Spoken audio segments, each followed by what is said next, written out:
What is up, wrestling fans? Welcome to another edition of the Smark Out Moment Smack Talk podcast.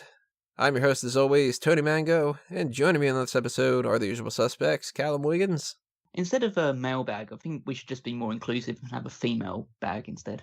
That's in a week and a half. Okay. Yeah, that's happening. The all-women's bag. That's what we're having. Without males. Yeah, we can call it a handbag. Works. You just heard him a second ago, Robert DeFelice. I think we should just call it the person bag, so we don't offend anybody. Well, genders. What if somebody doesn't consider themselves a person? What if they're like, I identify as like a bench? Oh, you can't please everybody, clearly. All right, well, stay tuned for the bench bag, everybody. Alrighty, you guys should know by now how the mailbag works. You guys send in some questions, we answer those questions. Sometimes we don't. Kind of depends. If we're being perfectly honest, sometimes we don't even answer the questions. But sending most of the questions that are out there in the universe, we're going to answer. And let's just dive right into this with something that's kind of a little bit on like the meta side, I guess. We have guest 5. First question here is, I'm sure I left questions on last month's mailbag, but I don't see them. Guess not. Wouldn't be a big deal apart from the fact I can't remember them. My question is this. What the hell did I do with my questions? And my answer is, Wizard did it. Well, it's not our job to keep track of your questions. Guess that is your job, and I don't know what to tell you here. Yeah, I don't know. I made sure over the last month to really, really keep track of all the questions that I could come across, because I know that there were a couple that were kind of missing the last time. And that's on you, guest 5. Maybe guests 1 through 4 sent in the questions instead. But he does have another question. He says, me and my friends are thinking of booking a trip to New York for next year. Any tips or recommendations of things that we could be doing? Junior's Cheesecake in Brooklyn. I still have not tried that yet. But I'll be trying to do that sometime soon. It actually kind of ties into what my suggestion was going to be. I am not a touristy person. Like, I'll flat out just say to people, I don't like traveling, period. Like, I don't like the aspect of traveling. You know, the whole, like flight is kind of like blah. Trains are kind of annoying. Like, you know, that kind of, I don't even fucking like driving on my own. Like, just my own car type thing. But on top of that, I don't like landmarks and tourist trap things. Like, I've been to New York, I don't know how many goddamn times, and I've passed by the Empire State Building a bunch of times, and I've literally not bothered to look up on the street. That's how much I just don't care about these kind of things. So it kind of depends. If you're the type of person that thinks that, like, going to see the Statue of Liberty is great, do that kind of stuff. There's, you know, New York is filled with just, you click on, like, New York tour, and you're going to find shit that'll, weeks worth of stuff. You know, here's Rockefeller Plaza, and here's Radio City Hall, and Radio Music Hall, or whatever the fuck it's called, I don't even know. That's the thing, I was literally at there a couple of months ago, and I was just kind of like, yeah, I don't need to, like, look to my left. Like, it's just kind of, you know. But I would say, you brought up cheesecake. Food. That is the main thing I can recommend. Food is amazing in New York. And it's dangerous as hell because, you know, we can just hop on Seamless and be like, all right, it's 3 a.m. Let's get insomnia cookies. And they are so good. New York is the best because you can do that at 3 a.m. You can. I mean, it's like, well, let's get pizza at 4 a.m. Let's go down the street and get fried Oreos. And I would recommend, as far as food things go, if you are in any of the areas, and I don't know exactly their locations because you can look them up, you know, Google's the thing. If you want a damn good pasta meal, Gnoccheria has amazing gnocchi. And if you go to Little Italy, which is not as much Little Italy anymore, it's like getting taken over by Chinatown now. Chinatown, by the way, I've only eaten one thing there. I went to this place called Tasty Hand-Pulled Noodles, which really tells you what the hell is going on there. It's like, that's amazing. What if every restaurant was like that? Where it's like Wendy's. Oh, you know what? The Wendy's used to be, because it was Wendy's old-fashioned hamburgers. And Arby's was Arby's roast beef sandwiches delicious on their fucking sign. So, go to Chinatown if you want some really good Chinese food. Go to Little Italy and go to a place like Danico. I just went there the other day and they were amazing. Just eat insane amounts of food. And watch out for the heroin addicts on the side of the road. 'Cause I don't know how many times I've seen like a heroin addict being like, you ever see those people that like they're leaning over but they're standing up, so they basically look like they're perpetually not tying their shoes. That's a thing. Yeah. Callan, do you have any thoughts on New York? No, sorry, I dozed off for a second there. No, I don't have any thoughts on New York. Never been. Don't ever plan on going. So I'd say avoid it and go someplace where it's less crowded. You know, admittedly, I used to think that New York was a lot more crowded, and now that I've seen it at different points, surprisingly You're not. probably just so used to it now, though. Maybe that is the case. I don't know. But the other day, it was like, I don't know, like 11:30 at night or so, and I was looking outside from Caroline's apartment, and I was just like, damn, there's like 3 cabs out on this road right now, and that's it.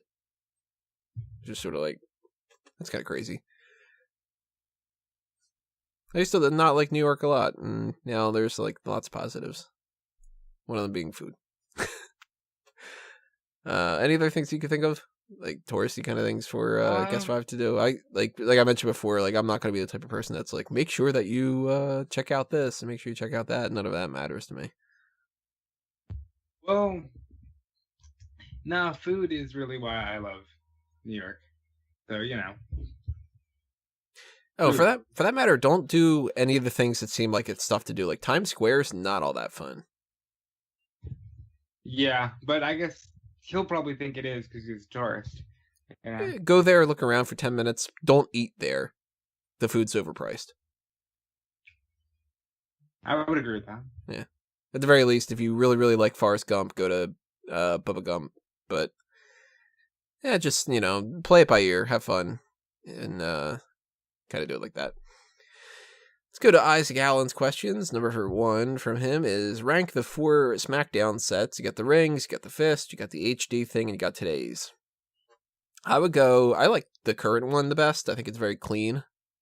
And I liked the rings quite a bit, so they're my number 2, and then the fist, and then the HD one. But I like all of them to a certain extent. The only reason I put the HD one last is because it's the same as all the other ones, but not as good as the current one.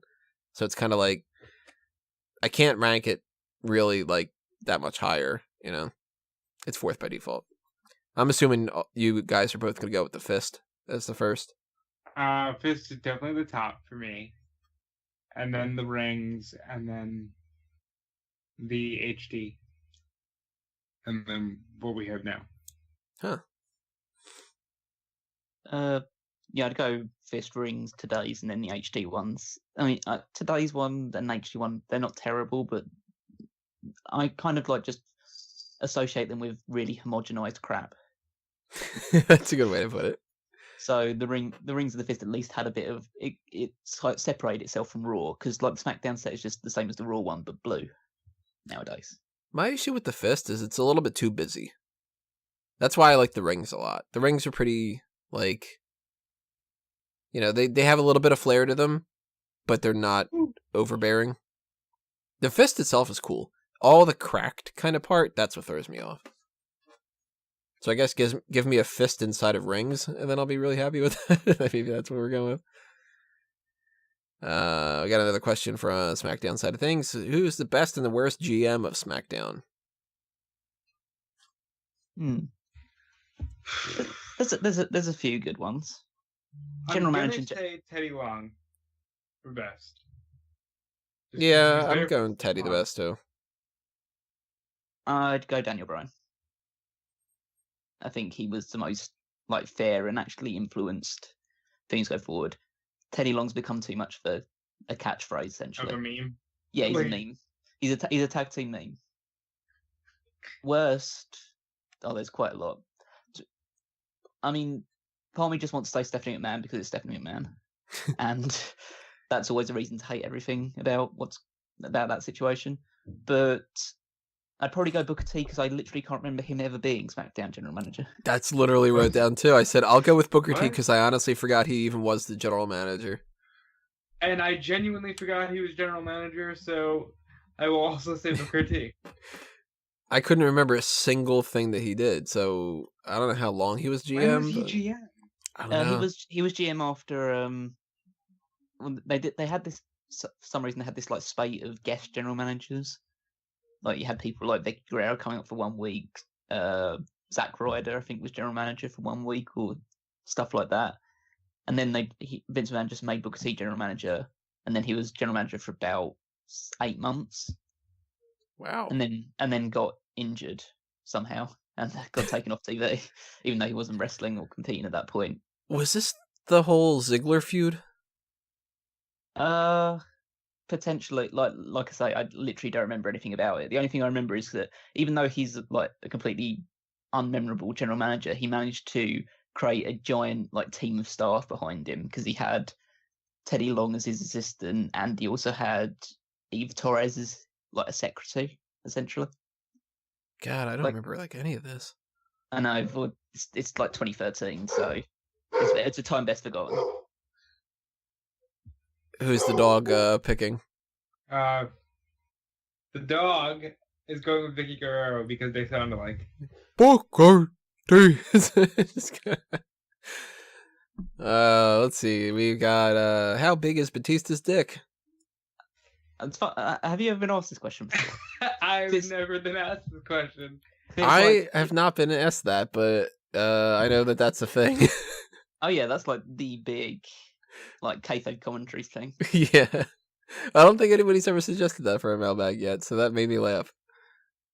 Well, have they ever done a commentary thing with Melina yet? She could finally give the answer. Or John Morrison. Well, I will say that Maria did one, and she said that Punk was average, but not in like a slighting way, just in a good way. He's average. So I'm gonna say Batista. I mean, he's getting these massive Hollywood roles for some reason, right? Drax the Destroyer. Gotta be a decent size. I don't know. Who's the people like that he hooked up with? Supposedly, it was Melina, Kelly. Well, Kelly hooked up with basically everybody, depending on who you. Yeah, Kelly apparently got around. Was Rosa one of them? Potentially, I don't think they were in the company long enough together. Was there any other people? I think there was at least a couple. I think Christy Hemme was associated with it for a little while as well. Well, that must be one hell of an animal. Devon. Did you like Mr. Kennedy, or was he overrated? Both. I liked Kennedy. I thought that he could have gone far. And over the years, I look back on that and I go, you know what? He was overrated.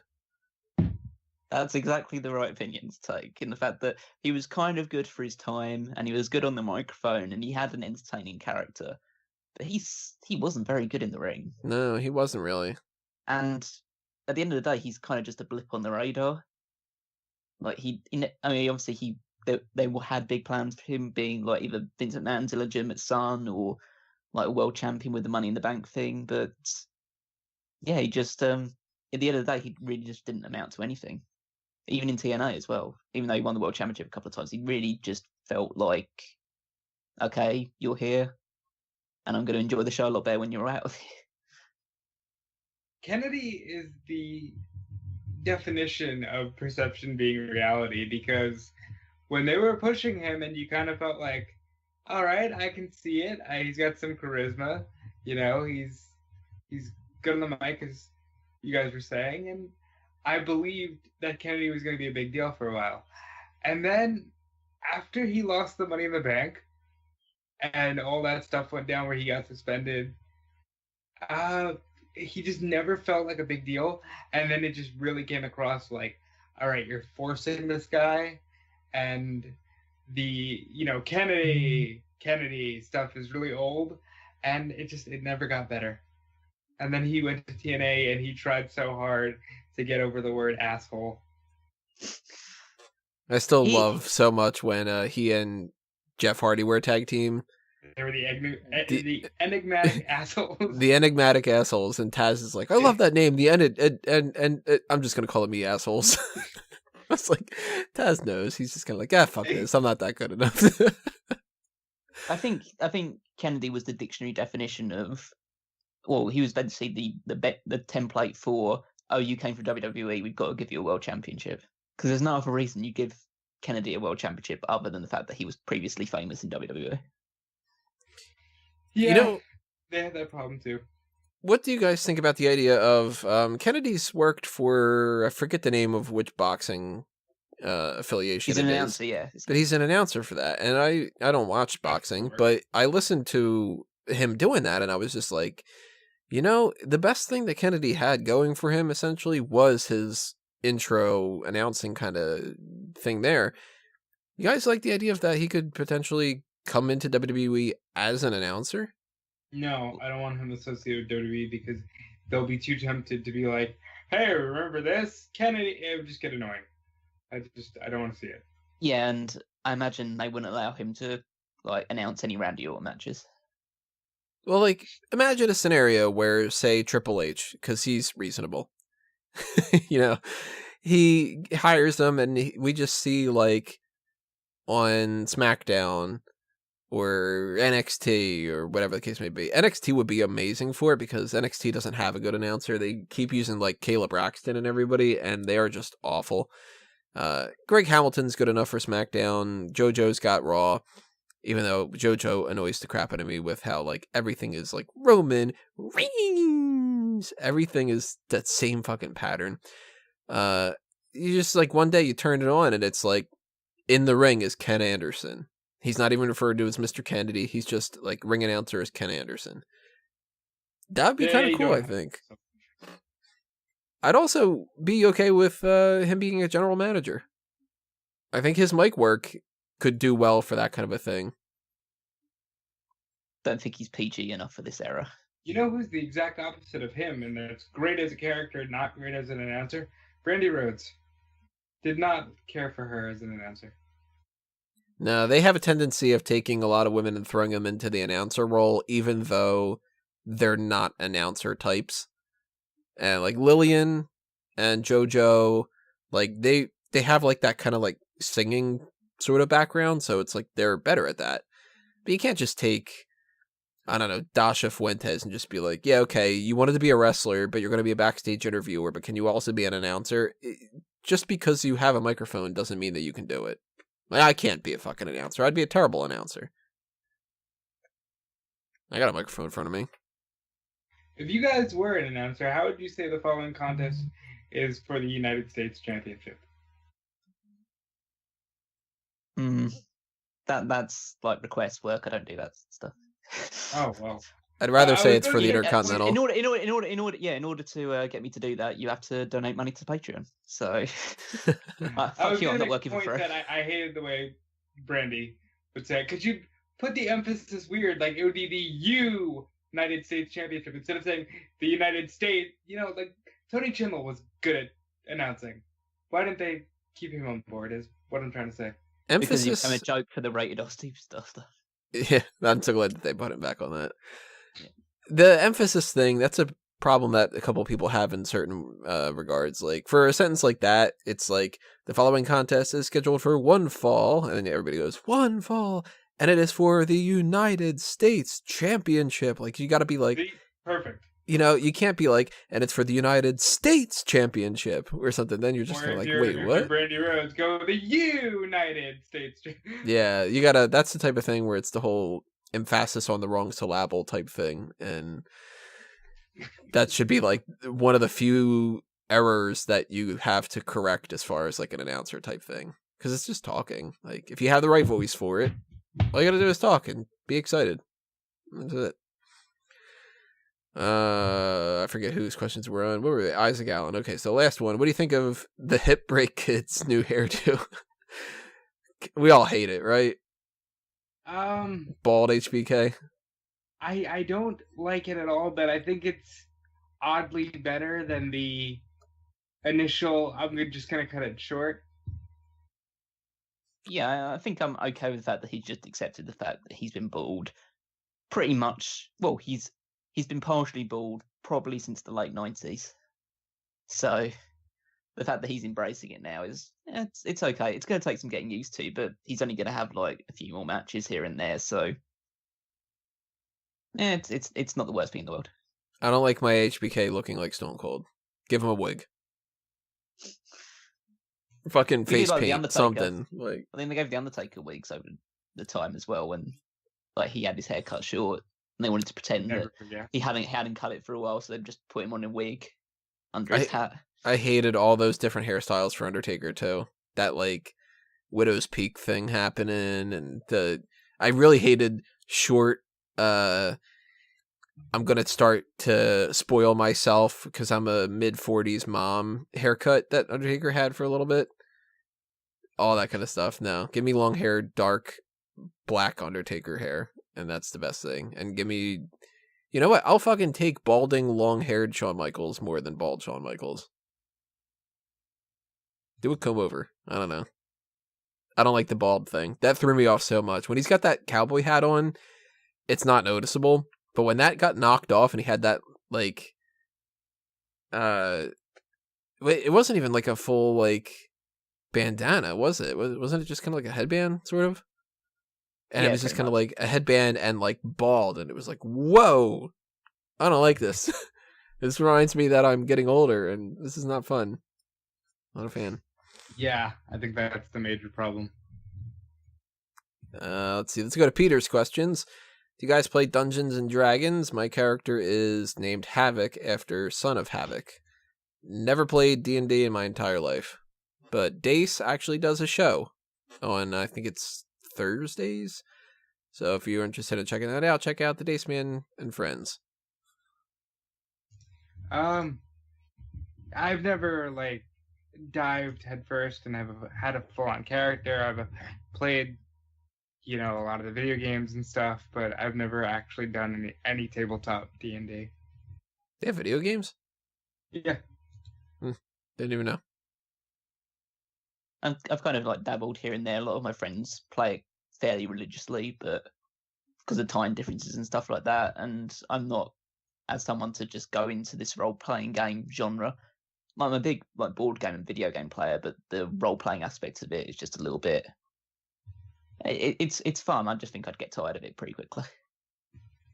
You dabble with dragons instead of Dungeons and Dragons? Dabble with dragons. Jargo sounds doesn't. like a good, like sounds like yeah, he dabbles. He dabbles with D&D as well. Yeah, I don't like pretty much like the fantasy genre type stuff, like wizards and magic and elves and gremlins. That kind of surprises me. Yeah, I've never been a fan of it. Magic in general, like it's odd. Like I don't really like anything with like Lord of the Rings all that much. I've seen the 6 different movies, and I really only liked one of them for the most part, The Fellowship.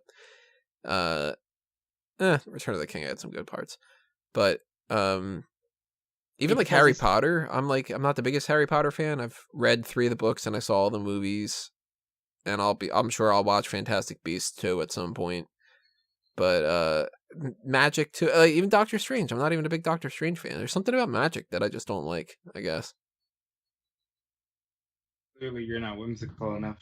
Dragons don't matter all that much to me. People go nuts over dragons. To me, they're just like, they look kind of cool, but they're not like the, some mythical, amazing type thing to get all wrapped up in. It's just kind of like dragons to me are about as cool as like Bigfoot is. It's just like, it's kind of neat.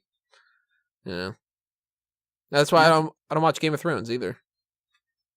Imagine Dragons are okay. I actually do like Imagine Dragons quite a bit. So as long as you're imagining them rather than just them being real, then that's fine. For somebody who doesn't like any bands and doesn't have a whole lot of pretty much like, I'll have like one song from each type of person or something like that. I got quite a bit of Imagine Dragons, maybe like 10 of them. Let's see. What do you think of Let's Go Pikachu and Eevee? I'm getting a Switch. That's what Peter says. Haven't played anything on the Switch. Not going to get a Switch. Not going to cut somebody a Switch. I just got a Switch, actually. It's I like it. It's a good console. I have not gotten Let's go Pikachu or Eevee. I did just download the free Pokemon Quest game because it's free. And I love Nintendo, so keep doing things Nintendo. If you do get it, you're gonna go Pikachu or Eevee? Pikachu. I haven't got a Switch yet. I do intend on getting one at some point. I've from what I've seen of the game, they look fine. I probably would go for the Pikachu one as well over the Eevee one. But the one thing I don't like about it is that it's got Pokemon Go aspects in it. Yeah. I've played a lot of Pokemon Go, so I do enjoy it. I just don't think I just wanted a remastered version of Pokemon Yellow. Don't really need to have the all these added aspects to it of like, oh, you instead of just seeing encounters in the grass, you actually just see Pokemon out there and you try and just run up and capture them. I mean, some people that's probably a preferred thing, but I just went, okay, just give me what the original, just up the graphics, and that's about it. That's all I really want. I still feel like they would make a lot of money if they just did like, here is the all-star edition where it's like all the games combined, but I don't know how the hell they'd be able to pull that off. We are getting something to that effect, are we not? I don't know if it's going to be like a remastered or if they're actually making a Pokemon RPG that you would normally get on a handheld on the Switch. I don't know. No idea. Never really followed too much about that stuff. Yeah, I just want a Pokemon game where you can just catch all Pokemon in the game in one go, rather than having to trade over to 2 different games to finish the entire set. How do you feel about the Pokeball controller? I haven't seen it. It's pretty cool. They have like, it actually makes you feel like even more like you're an actual Pokemon trainer, and it works for some people. I stick to the Pro controllers and stuff, but I think it's a cool gimmick. Do they give you a hat that you can spin around backward? They really should. Yeah. They give you like a Togepi plushie as well. Are you suggesting that I'm Misty? And then by I mean, if we were doing the thing like with the commentators and it's like Brock, Ash, and Misty, you're definitely Misty. So no, you would be Misty. I would definitely be Brock. Well, she's hot. Actually, that might be Tony. I meant him to being plucky little Ash. Remember, Brock turns a frying pan into a drying pan, so he's got the pun thing going on. What do we got here? Robert, do you just want your name on a sign for evolution? I don't know what the context of this is. Context. I had said to Peter, hey, what was the last show they were in New York for? SummerSlam? Yeah, SummerSlam. I said, hey, you should have had a Smark Out Moment sign, or better yet, just a sign for me. And he said, I got you at Evolution. So, Peter, I don't know. Be creative, Peter. As long as you're referencing me, I'll get a kick out of it. And thank you. Go with the Mark Felice one, like Mark D. Felice instead of Rob D. Felice. As long as you get the Twitter handle in there, you can call me Mark D. Felice. You can call me Bobby the Mark McGee. I don't know. How about Rob De Felice? How do you feel about that? There you go, Mark De Felice. Well, that's my name now. How do you think Maria and Mike Kanellis will fare in 205 not live? Rumor is I will start to watch if Zack Ryder loses 20 pounds. Think he can. Okay, so this is a rumor going around is that Zack Ryder might also go to 205 live to kind of coincide with Maria and Mike Kanellis showing up last week. Why? Wow, Maria shows up in 205 live and all the guys want to cut down. Surprising. I think that Mike Kanellis is in a sink or swim situation. If he can't figure out a way to make something useful out of 205 Live, I think he's going to be released. And I honestly don't think he's going to be that big of a deal. Maria is the star. But Zack Ryder, though, that's interesting because if Ryder goes there, he could be like a main guy. But is he still just like good enough that he can just stay on the main roster? It's kind of, I think the issue is more Zack Ryder being on SmackDown, they used him. Zack Ryder being on Raw, they don't have a chance to, and they have that safety net of main event that they keep going to. So it could be good for Ryder to go to 205 Live, but it could also be a career-ending move. And I think it would be better for him to maybe even go down to NXT instead and kind of work with those kind of people. With We've Ryder? done that already. Oh yeah, crap. The fucking Hype Bros. I totally forgot about that. So I Never think mind. it's not really too much of an issue for Ryder because his career's been dead since 2010. So it doesn't really, or Well, 2011, whatever it was. He got the resurgence at 11 with the Zeke Island story. All right, What so about the 2012 after Kane killed it. Intercontinental title? Essentially, No, that doesn't count. He lost it the next day. Hey, he Also, still won a title. yeah, I pretend that doesn't happen. I just pretend that Miz had a 1 day longer run instead.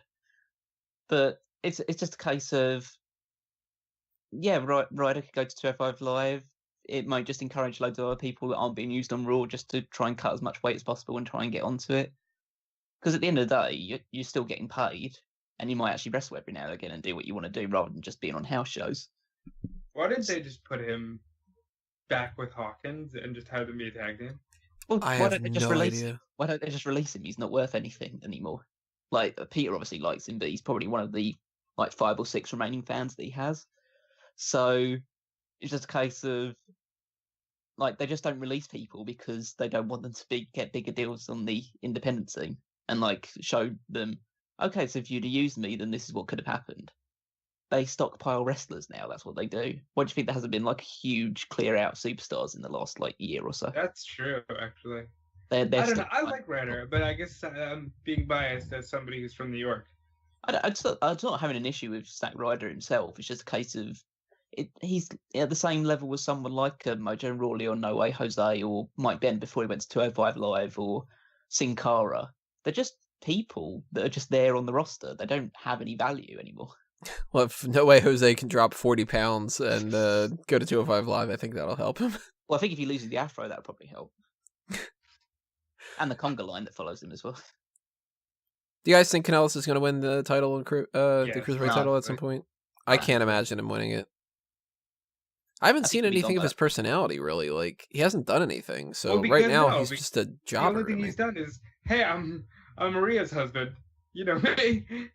Yeah, he really would have benefited from an NXT run. Yeah, but we'll see if he can get a bit of personality coming out on 205 Live. Because at the end of the day, no one's watching, so you can just do what you want, really.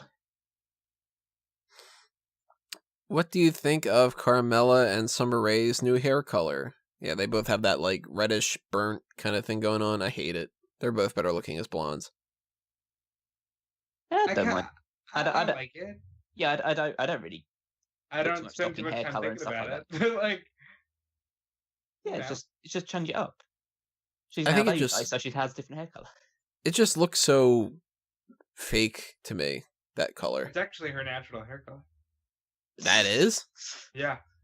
How is it It's not. It's because it's purpley. It's definitely not her natural hair color. It's darker, but she's obviously dyed it somewhat. But Yeah, that's closer to her natural hair color than the blonde was. I imagine we haven't seen Carmella with her natural hair color on any episode of NXT or SmackDown. Now, whatever her natural hair color is, it's probably a lot better. Actually, I don't know if I can find any kind of It's probably whatever it is in this Evolution commercial that I just saw here. Context: I'm actually watching NXT UK for WrestleZone, and they just showed a Evolution commercial, and she's got more naturally looking hair than whatever she is now. Well, if I'm looking at this old picture of Leia on here, she's got dirty blonde kind of hair, and that looks good on her because it doesn't look like she dunked her head in some kind of toxic chemical. I've never been a fan of these weird colors. I mean, to a certain extent, it's all right, Sasha Banks has purplish hair and she's trying to be stand out and stuff like that. But Becky Lynch with that vibrant orange. Every time that Becky's not had that kind of color, I thought that she looked better. It's weird to me. I just don't think about it that much. Yeah, I don't put a lot of hair color stuff. I'm not tossing and turning and going Summer Rae changed her hair color. It's just, it must be a trend, that particular color. Don't follow trends, people. Make your own. What do you think Peter, of I'm interested in Abyss? what you would look like with that hair color. You know? Yeah. All right, Peter. After you get done making the sign, dye your hair that color and send us a picture. Okay. What do you think of Abyss being the first TNA original homemade talent to go into their Hall of Fame? Who cares? Gee, damn. Golly. I say thumbs up. He's the only one that Good made any for sense, him, right? You know? Who else would it have been? AJ, if he'd have stayed. Yeah, Joe if he'd have stayed long enough. But none of them are TNA originals either, because they're Ring of Well, I Honor's guys. consider AJ more of a TNA original than anyone else. Maybe if they could get Christopher Daniels to go in. And I like, don't you're not think- I gonna. What about Don West? Huh? Yeah, either Don West or Mike Tenay. How about who was that midget that was on the first episode, on the first pay per view? Yeah, I know what you're talking about. I don't have the slightest idea. They I- used I- to have like a little midget cub, didn't they? No, Like, they used to have loads of like, because obviously Vince Russo was running the first few like years of TNA. They always seemed to have a midget match on every single show. I think his name was like I can't remember what his name was. I think it was like it might have been Puppet or something, but I can't remember exactly. Ah, But it's gonna hit me. Wait, it might have been Puppet. yeah, but I don't know. Like And they had Abyss- Trevor Murdoch and somebody else who was like afraid of him. I don't want to stretch back too far. It brings back too many bad memories. And people But- wonder why I don't watch Impact. Okay, but to be fair, this is like really Like- early 2002. They're just on Yeah. pay-per-view. And Yeah. also, it's not like WWE hasn't had its fair share of midget wrestling as well, Yeah, so I you can't mean- really hold that defense. VLC, anybody? Oh, that was good though. Oh yeah, that was great. But Drew Yeah, McIntyre killed himself and stuff. Abyss was there for a very, very long time, so I think he definitely merits being in their Hall of Fame. But again, it's just a case of I don't really put too much stock in the TNA Hall of Fame. Maybe Yeah. Hernandez is like somewhere next in line. Oh yeah. Why do you think Charlotte keeps teaming with Fortune guys Rick worked with in TNA? If Rude and AJ were around Rick so long, why can't they woo? Because I genuinely think that they're like, hey, you worked with my dad, I'll team with you. You know? don't WWE think- clearly acknowledges it because they made fun of the whole, nobody wants AJ Styles to look like a Ric Flair thing on that ride along. I just don't think they put too much thought into that. That's probably just. I think it's more of a coincidence in the sense of they put Rude and Charlotte together because they're both on SmackDown and both wear robes, Mm-hmm. and then they put AJ Styles and Charlotte together because at the time they were WWE and SmackDown Women's Champions. Yeah, I think that's the case. Like Peter asks, who does she team with next? Morgan, Storm, Kaz, or Daniels? None of them are going to be in the mix for that kind of thing anyway. More likely to team with her dad, actually.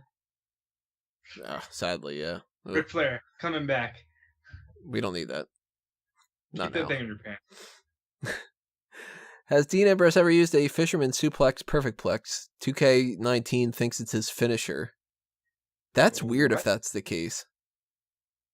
Because that's a weird-ass glitch to do that. I don't remember him ever using that move, period, let alone using that as a finisher. He's pretty much always had the Dirty Deeds. But it was just a different, like, It was the He used to headlock do, like, driver. yeah, he used to do that, and then he was Maybe- calling it Dirty Deeds, but then he switched over to a Maybe DDT. it's his table finisher because he needs a move to put somebody through a table, and Peter's thinking too much into it. I don't know, but I'm damn sure gonna check out Dean Ambrose's moveset on the game. Yeah,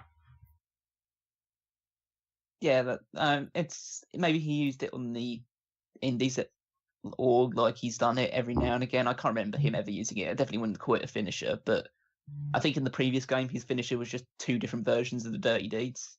So maybe they just wanted to switch it up a little bit. Yeah, Peyton Royce does it. She's the only one I can think of that's doing that right now. This one I thought was kind of funny in a sad way. Paige is using a voodoo doll to recover with her neck. How do you think that will go? Not well. well, if it works, let me know. I'll start buying voodoo dolls for myself. Yeah, I don't see. Well, it obviously won't do anything because that stuff doesn't work. But it's Yeah. like, No. But it's like- Are you doubting the great Papa Shango? what, the Godfather? Yes. If anything, Well, Paige he is just doubted going to force himself, herself and he to throw up. Yeah. Well, he obviously doubted himself because he decided to get out of that line of witch doctoring into prostitution. So it's like, he knew where the real money was. So yeah, this voodoo thing's not going to work.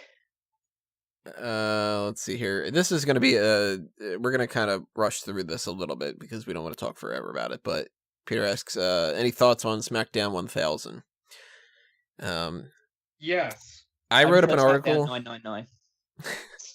Here are my thoughts. Evolution was great. Edge was great. Shame on them for doing what they did with The Undertaker. They're not even trying anymore. I put up an article in Bleacher Report that hits and misses, so that's like more detail about that kind of stuff. But let's talk Undertaker. That was fucking stupid. That was, Callum, I feel like you're probably going to say this, and it really hit hard last night. Why do I trust them so much to do anything else? Exactly. This is what I keep telling people. It's like, why do people just say on Twitter or any sort of platform, just like, oh, I'm sure this will lead to something. Like, why? What evidence they ever showed you that this is going to actually lead to anything good? I expected a dumb promo. Like, okay, Triple H is walking back in the Evolution segment, and you get something with Taker. Something related to what he does. And no, he just walks to the ring and says, by the way, Crown Jewel, at the undisclosed location, rest in peace. Like, come on. I'm pretty sure that's going on in Area 51 now. Yeah. But it wouldn't have been as bad if they wouldn't have done a bigger promo with the exact same line the night before. Yeah, and they shouldn't have advertised him. It just would have been like, oh, he's here. But they did what they did with Raw 25, where they're like, Taker's coming, what's he going to do? And they're just like, hi, I'm here, rest in peace. In terms of my general thoughts on SmackDown 1000, I thought it was a fun enough show. But the biggest feeling I left coming out of that was, wow, that was really rushed. That was one of the most rushed episodes. Yeah, like the Rusev Miz match going on for a minute. It didn't really feel like the AJ Styles and Daniel Bryan against the Usos match went particularly long. Like the Rey Mysterio Shinsuke Nakamura one was it was fine, but it was a bit like you can tell that these two haven't worked together before. And like were they like the only 3 matches on the entire show? SmackDown tag titles. I think so. Oh, SmackDown tag titles as well, yeah. I mean, I didn't even know with the tag title match. I'm watching it blindly. Like, okay, New Day's fighting the Bar, and then Big Show comes out and does the obvious turn because it wouldn't be a Big Show comeback unless he was babyface one week and heel the next. Well, it's SmackDown 1000. He needs to turn for the 1000th time. Yeah, exactly, yeah. And we get that, and it's just like, what is this?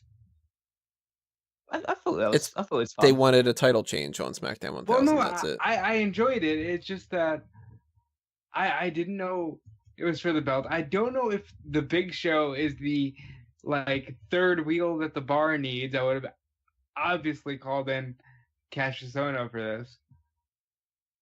Oh yeah.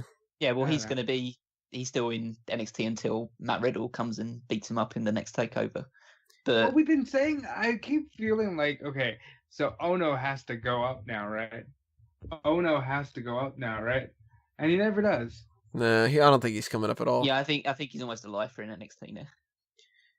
You know what was really disappointing on the SmackDown 1000 thing? Like, they only had the 2 hours, and I know that they can't fit in everything, so it did come off super rushed, but, like, you do a 3-minute intro that says, like, remember this moment, and this one, and this one, and this one, and this one, and this one, and this one, and you're like, holy shit, I don't have any time to process this. And I felt like, okay, throughout the night, they're probably going to have, like, here's, like, a quick insert of, like, great SmackDown moments or something, and it didn't really feel like that was given much time. But the moment that made me go, holy shit, this sucks, was you've got Paige backstage, and Vicky Guerrero pops up, and Teddy Long pops up, and John Laurinaitis pops up, and then they go to a commercial. It was like 20 seconds long. Yeah, I missed that segment entirely. I only saw it on Twitter. Yeah. And there's like, it would have been so easy to do with some of these things, because it's like, you had 2 tag team matches on the card. Why didn't you just have Teddy Long come out and go, the following match will be a tag team match, playa? There you go. It's so much better. And it only takes up maybe 18 more seconds. And Vicky Guerrero could have came out and could have interrupted the whole dance break thing and just been like, excuse me, like, that's not how we do things here, or some fucking thing. Another 20 seconds worth of material. The best thing that was on this card, for sure, was Batista's promo. Oh, that was amazing. Oh my! And in like one promo, he has like made one of the big WrestleMania matches this year. And really, I know it's popular to shit on the current roster, but when guys like Batista and even Orton open their mouths, like, you just feel the shift from what they can do and what anyone else does. And as soon as he said, "Done everything but beat me," people just, they ate it up and they want it, and I don't blame them. But here's what was going through my mind during that. Number one was, please don't give the microphone to Rick and have him spend 20 minutes talking. Because but he was out there with guys that could control him. Yeah, that was really, really good, because he would have just been like, man, I tell you, and then he would have gone into a whole big long story, and it's like, no, it's not the time. And Orton Batista did it for him when he said, keep it in.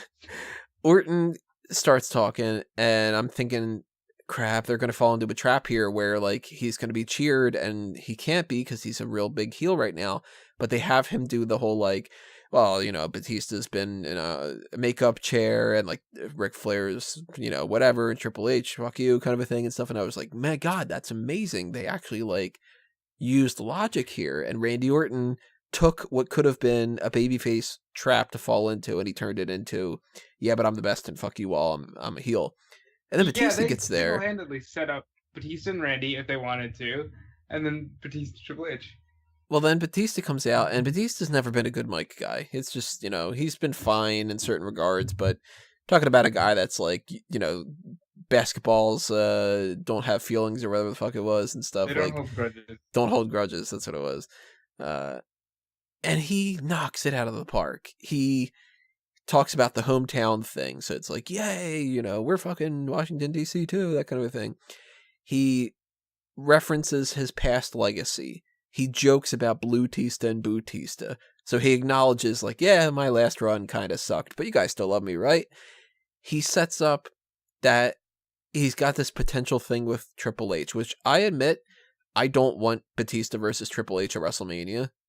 I want Batista Braun Strowman, or I want Batista Samoa Joe, or something different, because to me, when they bring back these older guys, the idea that behind it that's fun for me is them against the newer guys. I don't want just the same thing we've seen a bunch of times, because then it's not going to be as good.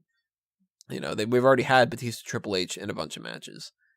Give me Batista against, even though this isn't necessarily like the best setup, but give me Batista AJ Styles, and I'll pay more attention to it. And give me Triple H against Samoa Joe, because I haven't seen that. Like, give me that kind of thing instead. But he manages to set up something for the future, talk about the past, get a laugh, get some inspirational stuff going on. He checked everything off the fucking list. That would have been Batista's best promo, which is nuts. Because especially Evolution, coming back right before Evolution makes no sense. And they were on Monday Night Raw. They weren't even a SmackDown stable. Made no sense whatsoever, but I fucking loved it. Yeah, it was great.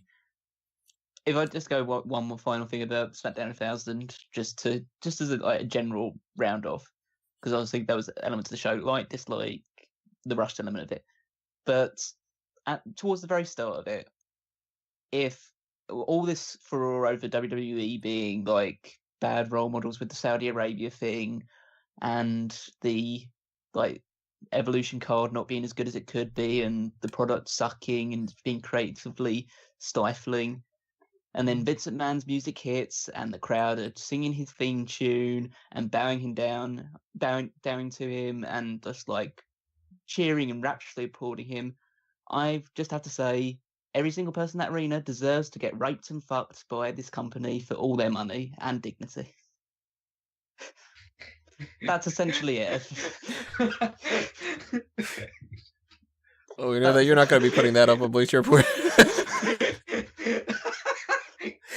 I may write that on Smark Out Moment if I can get away with it. I'm just casually doing what I have to do, and I hear Callum say they deserve to do rape and fuck them of all their money. Yep.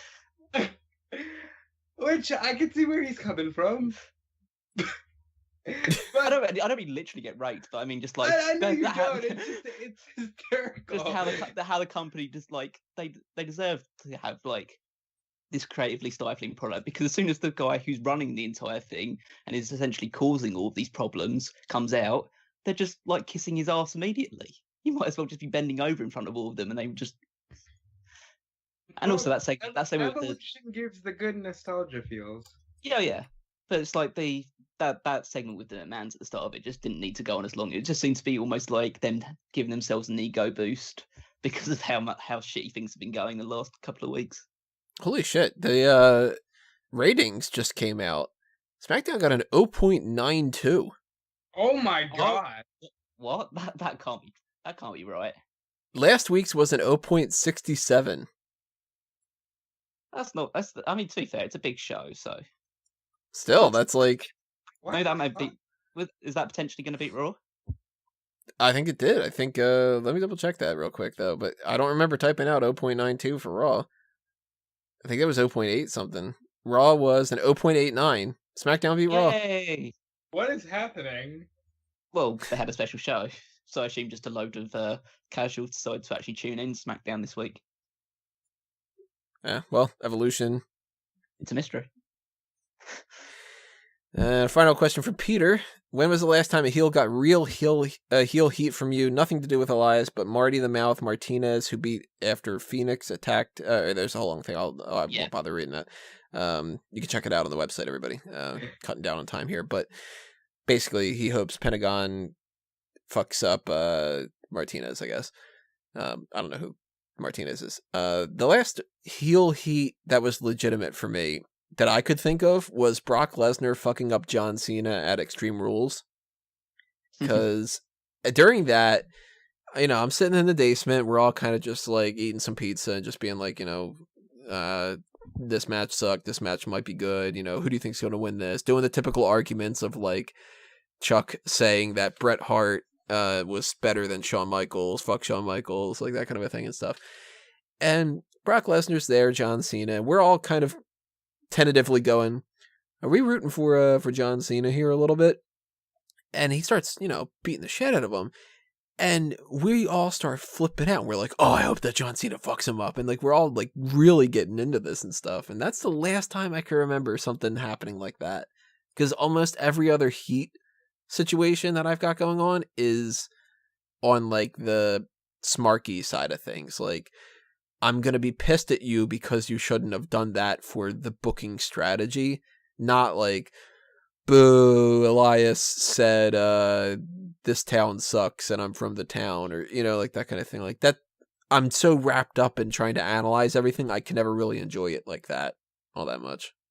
Yeah, I can't remember the last time I was like, oh, this heel makes me angry because he does heel things.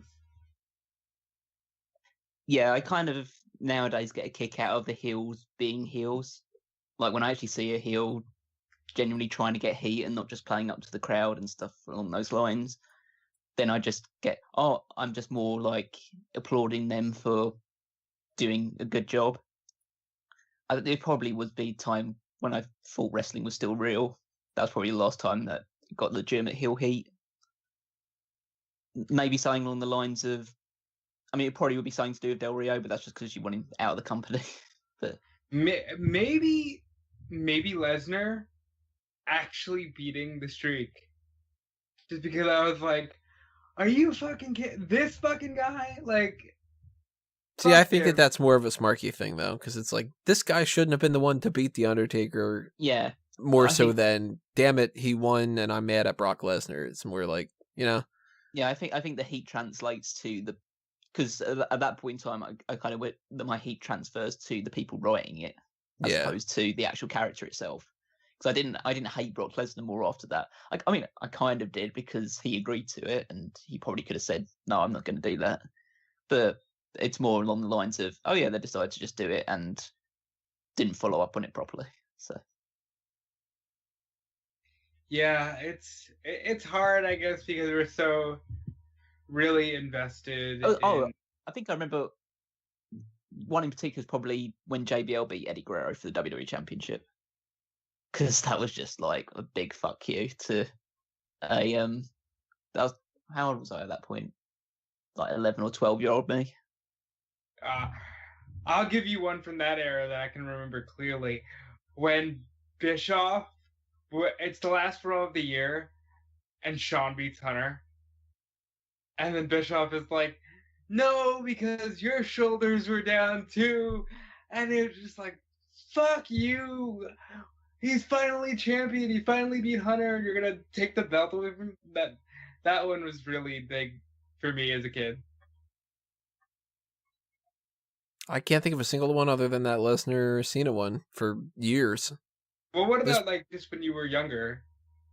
Oh, when I was younger, I mean, you transport me back to like 95 version of me or 97 version of me or something like that, then a lot of things were just kind of like, I hope that Ken Shamrock beats the shit out of the Hart Foundation, like that kind of a thing, like, because I was like 9 at the time or 10 at the time or whatever, Yeah, I was 10 when I was talking about that brawl with Triple H and Shawn Michaels. That really pissed me off as a kid.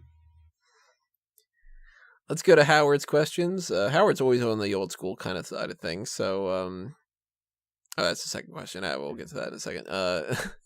He says, hey, Tony, let's play a game of Would You Rather. Would you rather see a nude pictorial of Ric Flair or a nude pictorial of Nia Jax? Maybe one day you can include Would You Rather in the Play the Game segments. Would You Rather is actually on the schedule for Play the Game. That's probably going to be the next one that I include in the next time that we do that. I have to figure out like a logo for it and stuff, but I want to try to make like an extra little game every time we do play the game for the most part, so that way we have a wide variety of content. And Would You Rather is one of the 3 that I am working on as another potential thing. So to go back to this question, would you rather see nude photos of Ric Flair or Nia Jax? I mean, Nia Jax, right? Yeah. Oh, That's easy. Like, it's a slightly bigger but overall very attractive woman naked, as opposed to a 70-odd-year-old man who's had several injuries and hasn't really taken the best care of his body. So that's interesting, because when I read this question, my mind was thinking Flair in his prime, and I was like, still doesn't change my mind. see, but I know Nia Jax is hot. I absolutely want to see the thing that has fathered probably half of North Carolina at this point. You want to see what Space Mountain looks like? Yeah, absolutely. Well, I think we'll get into a point in time where probably like less of the world's population doesn't know what Ric Flair looks like naked. Like if he had his way, he would want everybody in the world to know exactly what he looked like naked. I mean, if they had the cell phones that we have now, we would have Ric Flair would be a porn star. He would not be a wrestler. Yeah, he would have popped up on a Fappening kind of thing. No, he would have openly released. He would have created a website. Howard's other question, though, this is on the old school side of things. Maybe for the next tournament, you could do an old school Sexiest Superstars tournament from the 1980s and include women from the WWF and WCW NWA period. Couple issues going on with that. Too little interest from people. A lot of people don't follow the older kind of things. I wouldn't know a whole lot of those people for sure to really keep track of them too. Pictures are very spare when it comes to that. And since styles change, people would be like, oh, okay, well, all these women are ugly, that kind of thing. We incorporated pretty much like the vast majority of them into that first original Sexiest Superstars tournament that we had done. And every single one of the older stars lost in like the first round, except for who I would assume would potentially be the obvious winner, Miss Elizabeth. She's got to be the one that would win, right? Maybe like a Rockin' Robin or Wendy Richter. We've seen what Mae Young looked like. Yeah, I maintain Miss Elizabeth. But we can definitely give Mae Young a hand, huh? Don't like thinking about that. It's I mean, it would just be interesting for the sake of curiosity, but yeah, I don't think like you would look far beyond Miss Elizabeth to win it. So I said yeah, this to Tony. Tony and I had talked about this after we recorded the hot tags, and I said it easily comes down to Liz and Sherry, and easily Liz wins the whole thing. Yeah, I would imagine that people aren't going to be like, let's vote for the Jumping Bomb Angels or for Leilani Kai or, Bertha Faye. Bertha Faye. Well, she was 90s. Well, But, she was 80s. She was 80s, like. Yeah, that's true. She was wrestling in the 80s, yeah. You wouldn't go. Would you rather see a nude pictorial of Bertha Faye or Ric Flair? Easily Bertha. Let's go to Marco's questions. TLC is coming up in my city. I'm thinking about going, but haven't decided. What do you think that the card's going to be? Well, we know that the finals of the Mixed Match Challenge. Yeah, basically take any episode of Raw and just fast forward it a little, and add ladders, tables, and chairs. Well, give them a little bit of credit. You can also copy and paste exactly what they do for Survivor Series and Crown Jewel and everything else. Yeah. I imagine AJ Styles will defend his WWE Championship against someone who's defended against the last 2 shows. I'm thinking Styles against Miz. Either Styles and Miz, or some combination of Styles, Miz, Daniel Bryan, maybe Samoa Joe as well. I'm thinking Roman Reigns against either Drew McIntyre or Bobby Lashley. Yeah, makes sense. That probably would have dispatched Strowman by that point. I am leaning towards Asuka against Becky. But you think that's for the Women's Championship? It's... My mind's firmly in the fact that Charlotte's going to be Women's Champion going into TLC, so I think it would probably be Charlotte against Sonya Deville, maybe Shayna Baszler if she gets called up. I could see Ronda Rousey having her match against Natalya, and them just being like, "Fuck it, what do we do? I don't know. Let's turn Natalya." I could see them doing that. I think we're gonna have a Baron Corbin Kurt Angle match. That could be a potential by then. Which to decide who's going to actually be the Raw General Manager going forward. I really hope that's not a thing by then. I don't even want that to happen for Survivor Series. So, Mixed Match Challenge finals, that's going to play into some of that too, because if like the finals, for instance, are The Miz and Asuka, then we can't get an Asuka match on separate that. They're not going to double dip on that kind of thing. Well, Tony, this is where wrestling being fake comes into play here, because if they have plans for Asuka like that, then they won't even. Yeah. But I don't know how this round robin thing really works all that much. Like, when are they going to make the cutoff? Where do you stand on the do you think Dean Ambrose would have split from the Shield by this point? Yeah, that's kind of what I was trying to figure out. Because that could be the Intercontinental Championship match. Ambrose against Rollins. That's you tough. can either get the T, the L, the C, or all 3. I imagine there might be some sort of like triple threat tag team match between the New Day, the Bar, and the Usos for the tag team championship. If we get Ambrose versus Rollins, it's the ladder match. I disagree. I think they've already had a ladder match, so they get. I think they did the chairs. I think they did the chairs match. Oh God, please no. I mean, they could just do like a singles match, because they don't really seem to care about stipulations on these stipulation shows anymore. I think what it boils down to is, for Marco's case, TLC's coming up in your city. If you could get cheap enough seats, it'll be better than if you watch it at home. No matter what it is. Yeah, you'll definitely enjoy the show a lot more being there than you will do watching it like on the network. Yeah. And unless Roman's in the main event, in which case you might want to leave early. And, when it comes to something like TLC, that's always a spectacle. You can say what you want about the booking, but you should treat yourself to that once. Yeah, the TLC that I went to was the one where Daniel Bryan cashed in. I had fun. Yeah, that was also the one with the Shield, wasn't it? No, wait. Can't be. That was Zack Ryder winning the U.S. title. Oh, you went to Baltimore for that? Yeah. Oh, yeah, that was 2011. Yeah, that was a pretty good show. That was the one that John Cena wasn't on just because they had no room for him. I don't remember that detail. I remember that we got the little girl that was sitting in the same row as us to chant for Vinny Vegas. Oh, you saw the Triple H Kevin Nash ladder match? Yeah. Nice. What are we on here? We are on. I'd like Callum and Rob's input on RVD in relation to a superstar score you guys did a while back. Personally, he's in the 60s for me. Suggestion for the next superstar score: Chris Benoit or Edge. Let me just say, I don't know why Tony doesn't like Rob Van Dam. So he'd probably be higher ranked for me because I like Rob Van Dam. He'd probably be in like the low 60s for me. But I forget what his current ranking is for me because I've been adjusting things here and there. Barely a 70. Oh, you definitely wouldn't get that high. If who we have last time, Matt Hardy was in the high 60s for me. Rob Van Dam's lower on the totem pole. Rob Van Dam's lower on the totem pole for you than Matt Hardy? I think just like in the general scheme of wrestling, it just feels a bit like Hardy has a bit more of a lasting legacy, whereas RVD is like he was cool for his time, but he never evolved his character. So he basically had the same character. Basically had an ECW character, which was a lot more of a hardcore version of his character that came into WWE, and then since then it's been the same character pretty much the entire time.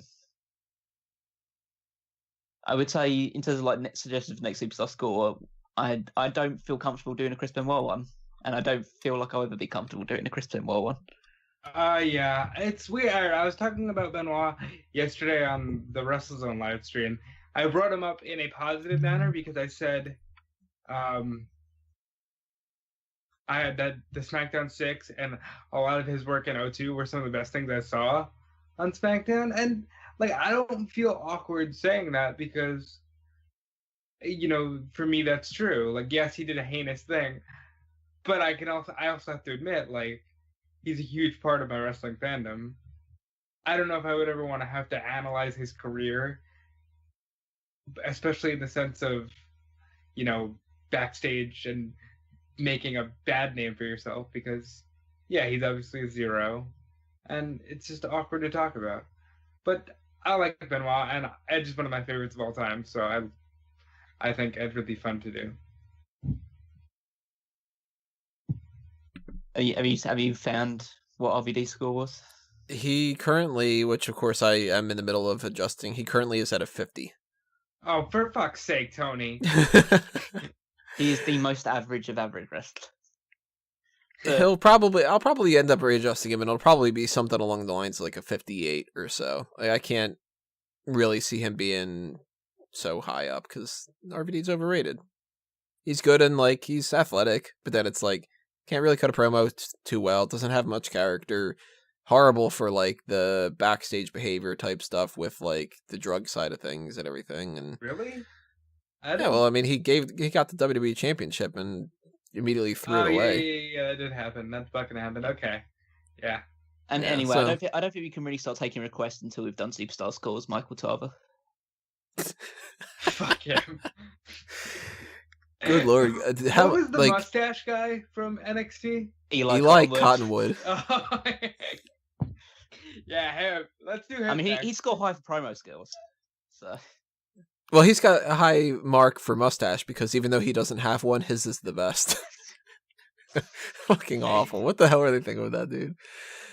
Last question from Marco. He says, last question. That's convenient. How would you book a Sasha Banks championship win?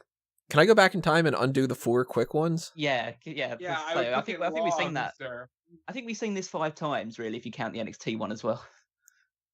I'd go with Asuka beating Becky for the SmackDown Women's title, and then Sasha going over to SmackDown and beating Asuka in 2019.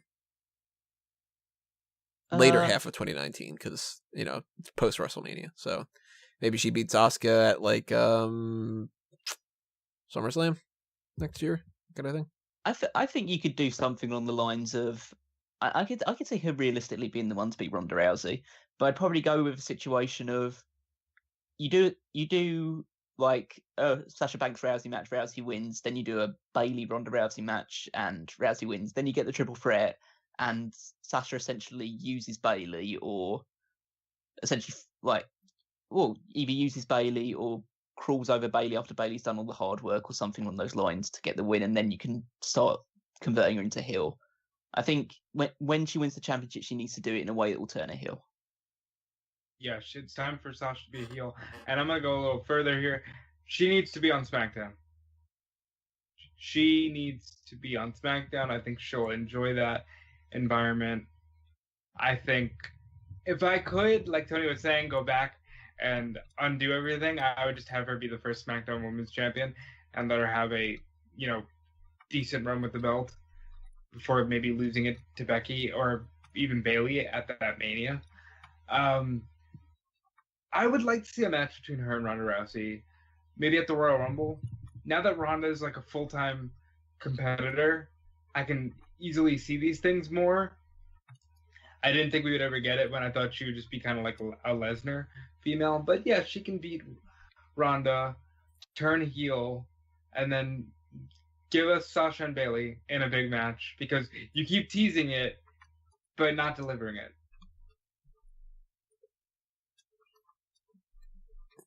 Let's see. Freddie is the next one. It's who are your top 5 favorites in WWE right now, not including NXT? That made it tough. actually a lot easier for me. Oh, that makes it a lot tougher because it's basically saying, "Oh, that's 5 of them all gone completely." Well, that's where the issue comes with me, where it would have been harder because you incorporate NXT, and then I have to bring in Gargano and Ciampa and Velveteen Dream, and then it's like, who are the top 5? Yeah, well, You cut them out, it's a lot easier to figure out the top 5 for me. Oh yeah, potentially, but it's also kind of sense of I had to think even harder because otherwise I'd just throw 5 people from NXT on the top 5 instead.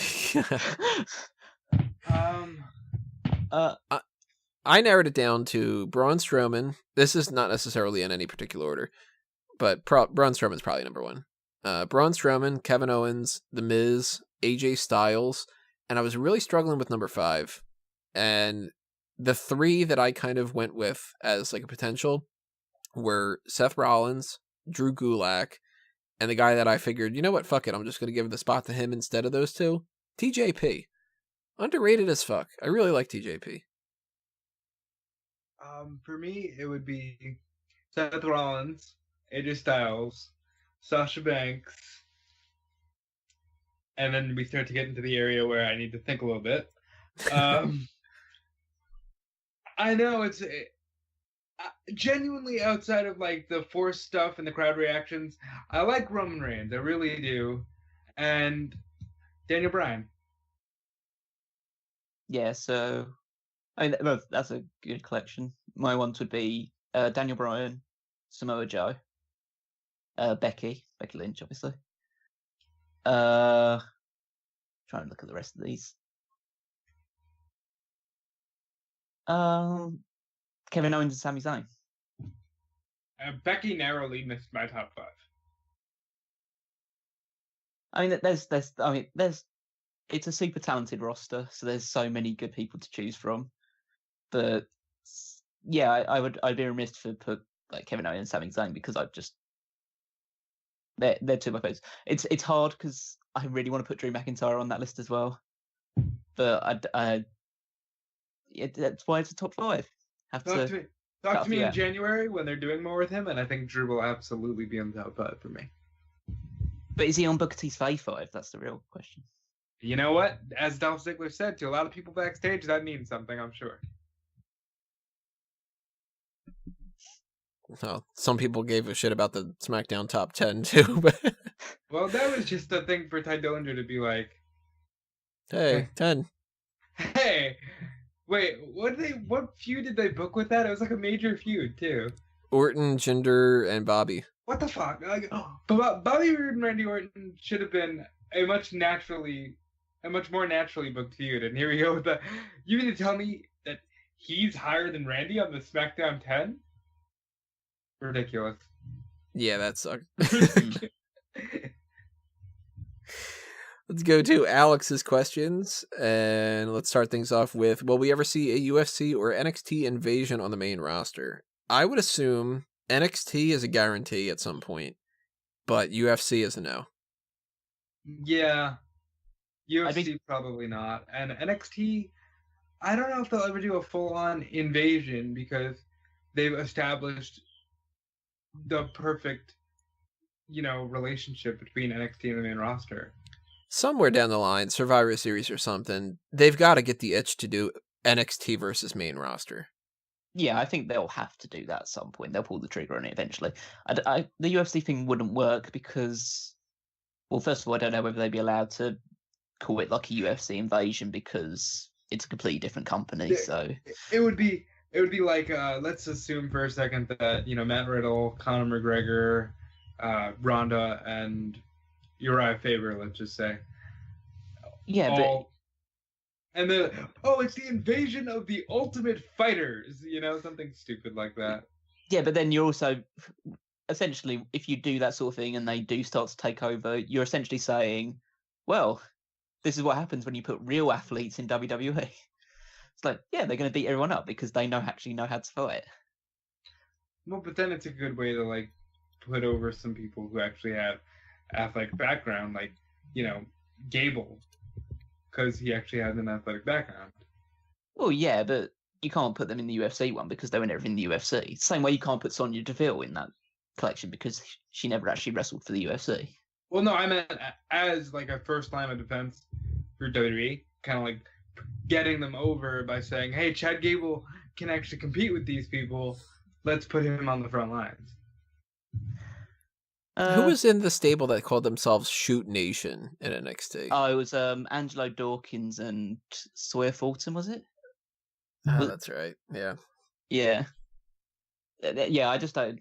This idea of like shooters in WWE is like, you're all supposed to be shooters. You're all supposed to actually be fighting and trying to hurt each other. So if there's like a group of you that actually do like real fighting, that's just such a redundant thing to do. Brawl for all. Who wants to see another brawl for all? Anybody? I'd be fucking interested. Oh, if Steve Blackman came back, I'd say I want to see another brawl. I legitimately would be really interested to see who is the toughest fighter and like in reality kind of thing. It would be a horrible idea. They should never do it. But like if they did it instead of like the mixed match challenge, if it was like, all right, we'll do brawl for all number 2, I'd be like, fuck yeah, all right, like let's see which random dude ends up winning. If it's like, all right, our big push is gonna go to like I don't know, fucking Dawkins. yeah, like an Angelo Dawkins type, or like Akira Tozawa suddenly fucking wins, and you're like, god damn, like it's just gonna. I wonder which boxer we're gonna put to beat his ass at WrestleMania. Floyd Money Mayweather round 2. Baby. No, he's too good. So you'd have to just pick like the fattest guy. It's a shame that like Kimbo Slice isn't around anymore. They just get Butterbean back again. They could probably pay Bob Sapp some money, right? Is Butterbean still alive? Yeah. Bob Nice, Sapp get is him. still alive, right? Bart Gunn's still around. They can have him. Yeah. Hold on, nobody answered me. Bob Sapp is alive, right? Yeah. Yeah. No idea. Okay. I think he had a match recently. Okay, just make sure. This one we're not going to fully answer because it's a little bit too deep to go into. Alex asks, if you would pick any 16 wrestlers from any era, living or dead, to compete in a King of the Ring tournament, who would you pick and who would you want to win? It's a little too hard to kind of go like, all right, these are the 16. Let me plan out a whole big thing. If you guys really want us to do something like that, remember, there's the Patreon. And if you want to suggest that, then, pop on that kind of tier. But just in general, like some names that you think would be interested and who do you think would be like a good King of the Ring type thing? I threw out a couple names here. Maybe it was like 1, 2, 3, 4, 5, 6, 7, 8, 9 or so that I've got going on. Just from people that I think could be really good as like, let's showcase a lot of like really talented wrestlers and stuff. Shawn Michaels, of course, Mr. Perfect, Jericho, Bret Hart, Owen, Triple H. This is an all-time thing? Yeah. Okay. So like, you throw a lot of those Savage and Edge and Booker T, and I think you need a really, really big guy, like a, super heavyweight type. So either you go with like Big Show or Brock Lesnar or a guy like a Yokozuna, like, something just to kind of make it to where it's not just all the same, like here's like a technical wrestler type. But as far as winner goes, I'd probably, if I were to do a tournament like this, I'd probably go with a heel Jericho. If I was to do like King of the Ring thing, I'd try and it might be a bit dull, but I'd go with the sense of like it should be the best, like the people that are considered the best wrestlers in history. Because obviously you have people like The Rock and Stone Cold that are kind of like brawlers and showmen, but I'd go with people that are just like considered to be like the best in their in their own field. So I'd probably go with people like Kurt Angle would definitely be one of them. I think you'd probably get away with someone like Jericho as well, even though he's more like flamboyant. He still has enough pedigree about him. Michael's again in the same boat. Put both Brett and Owen in it. I'd put someone like just as a modern era thing. I'd put someone like Pete Dunne in it, and I think I would, in terms of like the winner, I would go with William Regal because Regal, he's done it before, and I think he he's just such a likable arsehole. And I have more of the same names because Jericho would be a great King of the Ring, especially like a really cheeky like 98, 99 Jericho. I actually think a really cheeky Adam Cole going around, "I'm the King of the Ring, baby." It would be pretty funny. Pete Dunne, I think they missed the boat with Wade Barrett. I think that was a fucking flop, and he could have been a great King of the Ring. McIntyre, and the reason I'm bringing up these names is because they can't help themselves when they have these, English guys, and in McIntyre's case he's Scottish. They do start thinking, but can we put a crown on them and have them be a royal asshole? And nobody did that better than William Regal. And I would say my favorite King of the Ring of all time, obviously Mabel. Mabel's the King of the Ring always. Do you guys think Cody would have been a good King of the Ring? Absolutely. I think he would have really kicked some serious ass with that. Maybe in the future. Potentially, it's hard to look back retrospectively. The Cody now would be a fantastic King of the Ring. The Cody back then, I'm sure he would have worked with it, but I think he would have been overawed by the character more than lived up to it. Sandow would have been a fucking wonderful King of the Ring. Like in the initial gimmick, not in the, hey, yeah. I'm Ms. Dow. Which one-on-one match between any superstars, living or dead, would make the most money from wrestling fans? This I found kind of interesting because we've gotten asked before, if you could bring any two people and have one dream match, what would it be and stuff. But this angle of which would make the most money, well, my go-to was Hulk Hogan, Steve Austin. It depends where you're. Again, there's so many factors that go into this one, so I don't want to overthink it too much. But it depends, what the location is. Because, say, if you wanted to try and get the most money in Mexico, then it would probably be something like El Santo versus one of the top stars nowadays. Or if you wanted to go to Japan or something, you'd probably do something like Okada versus Inoki or something. But if you're going straight in America, I think you do. So it's hard to say Rock Hulk Hogan because that's already been done, obviously. But I'd say maybe Hogan San Martino, at the top of their. Well, obviously if they were at the top of their game or anything along those lines, or at the peak of their popularities. What about in the peak of their popularity, Andre the Giant versus the Undertaker? That would be another good one. Yeah. Yeah, that would work really well. Because remember, this doesn't have to be a good match. It's just what would get the most money. So it's just the hype. So that's why I would even suggest, in their primes, The Rock versus Ric Flair. Imagine the fucking promos. I think you could do a big one nowadays with The Rock against Brock Lesnar. Again. Yeah, I think that would make a lot of money right now. I mean, to make a lot of money. We're just talking about money, Tony. Yeah. I mean, to make a lot of money on pay-per-view nowadays, you'd have to either put Conor McGregor or Floyd Mayweather into the fight as well. So you could maybe Big Show Floyd Mayweather again would do good. No. To make a lot of money on a pay-per-view nowadays, you need to go to Saudi Arabia. Oh yeah. The Rock versus Saudi Arabia. There you go. Yeah, there you go. And The Rock wins. 2020, vote for him. Who will Keith Lee feud with when he gets on the main roster? Of course, we don't really know. I don't think he's coming up to the main roster for a long time, too. If history's any indication, it'll be Dolph Ziggler. Braun Strowman. Roman Reigns. The names the main name that popped up to me first was Baron Corbin. That one did for me too, for some stupid reason, because I don't want to see it. But like, yeah, I can see it. Are we assuming he'd be brought up as a babyface initially? Yes. I would assume so, which means also that I think that he would get saddled with Jinder Mahal. Oh yeah, that sounds about right. I mean, it's his thing is basking in the glory. So if Bobby Roode has turned heel by that point, then it has to be Bobby Roode. I like it. I like that actually quite a bit. Keith Lee, he's somebody who I'm kind of impressed by. I hope that he pretty much sticks around for a long enough time that he doesn't become like another Tyler Breeze or Apollo Crews where they just kind of bring him up and then don't do anything with him. And we'll see. He's not coming up until at least 2 years or a year and a half. I would assume he doesn't come up this next post WrestleMania, maybe the next one, but you know, they've brought people up before where it's been kind of surprising, so we'll see about that. Let's go to Frankie's questions. This will be the last block of questions that we have going on here.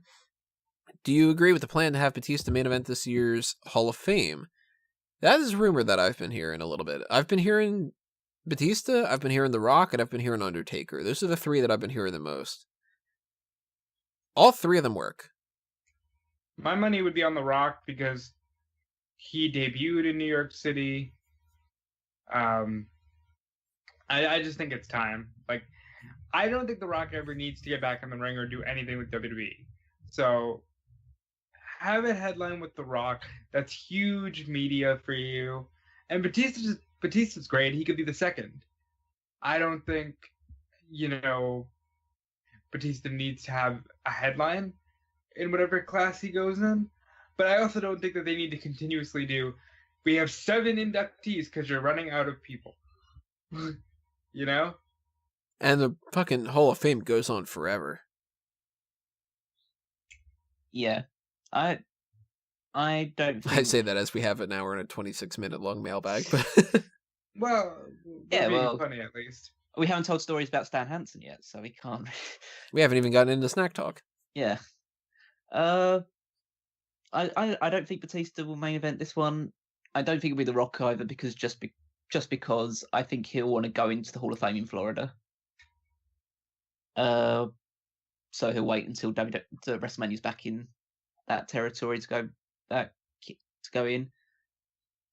I think it'd be too soon for Batista, especially if he's going to be wrestling at WrestleMania this year, which there seem to be at least planting the seeds for. I think they'll wait until the year after he's had that match to put him in the Hall of Fame. Like this year, Undertaker would make sense. Kane would make sense if they wanted to put both of them in at the same time. So, yeah, I think they'll wait another year for Batista. Let's put it this way: when Batista goes in, because he's going to go into the Hall of Fame. Oh yeah, he's a headliner for sure. I think so. So unless it's like Batista goes in the same year as somebody like The Rock or The Undertaker, he has to be the main eventer. Who would be the first woman headliner to you guys? They've already. They've done Trisha Lita already. I guess it would probably be Charlotte when she retires, or Ronda Rousey. I honestly can't think of anybody because I'd go with Ronda. Yeah, I think Ronda eventually would be the one, unless Stephanie decides that she wants to go into the Hall of Fame at some point. I think they could have gotten away with Trish. Oh, they could have definitely done with Trish, but the fact they didn't. I don't think there's any. There's really nobody. There's nobody before the current crop of divas that. I mean, the Bella Twins. Yeah, I can see it. Yeah, but I'd be surprised if they headlined. Be interesting if they went in the same time as John Cena. What are you talking about? They are the. They gave us the Bella-lution. Remember, you can't say anything bad about the Bella Twins. You can't do that on the internet anymore. Oh, so saying that they're not going to headline their Hall of Fame class is a bad thing. Yeah, it's you're being sexist. Why can't they? They're queens, Callum. Also, remember to talk about how amazing they are in every aspect, and if you allude to the idea that they may not be the best in the ring, then also make sure that you mention that she had the longest reigning Divas Championship, and then that also means that she's the best ever. That's how the internet works now. Okay. Well, and before anybody thinks we're just being assholes, Tony is There's speaking a on precedent personal behind it. experience here. Yeah, there's a precedent behind this, and I'm fucking sour and bitter about it. We actually talked about this a little bit. Do you think we're gonna get Batista versus Triple H? Well, let's see. Frankie puts out there, do you think we're going to get a Batista versus Triple H match? Yes. Yeah, absolutely. At some point. At WrestleMania, I hope not. This is where I kind of throw a little bit of like fantasy booking in there. If they go to Saudi Arabia again, which is a whole fucking can of worms, I would rather see Batista versus Triple H there than to see it at WrestleMania. I think Batista against some of the newer people is a much more exciting thing at WrestleMania. I mean, it goes to the point of Batista said that if he comes back, he wants to have a run. Right. He wants to come back and do the house show circuit. He wants to be back for like a year or so, and then. But he has said that he wants his final match to be with Triple H. So. Oh, he has said that? I didn't even know that. He says he wants to be retired by Triple H. Which basically spoils the ending a little bit. But you get the sense of this match definitely will happen at some point if Batista does come back.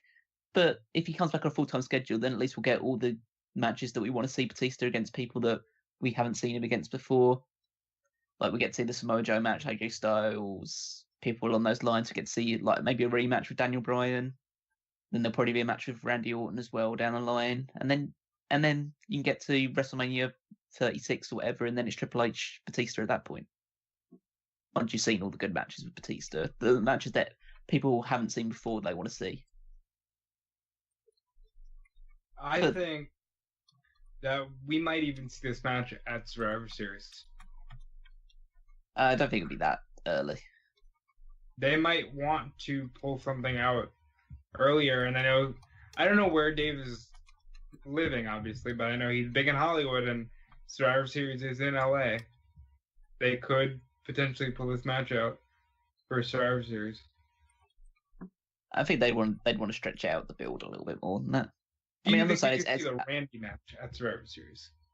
I don't think Batista is wrestling at Survivor Series. Let's put it that way. I think his first match back, if he does decide to come back for a run, would be at WrestleMania. Yeah, I mean, WrestleMania is the target for certain things. What about the Rumble? Because they're really pushing the Rumble heavily. Yeah, but it feels bad that if he was to be in the Rumble, he'd probably win it. And as much as I'm a big fan of Batista, a lot more of a fan than I was when he last came back, I don't want him to win the Royal Rumble again. Yeah, I don't know if Batista would be the guy to tie that record with Austin. Yeah, that's like the wrong guy to go with. I don't think anyone should do that, but it's probably. I thought John might, but maybe not. It'll either be Cena or Reigns eventually, probably, but then either Cena or Triple H in the meantime as well. Don't give me Batista winning the Royal Rumble. Give me Bryan. Give me Styles. Give me, I don't want Batista winning again.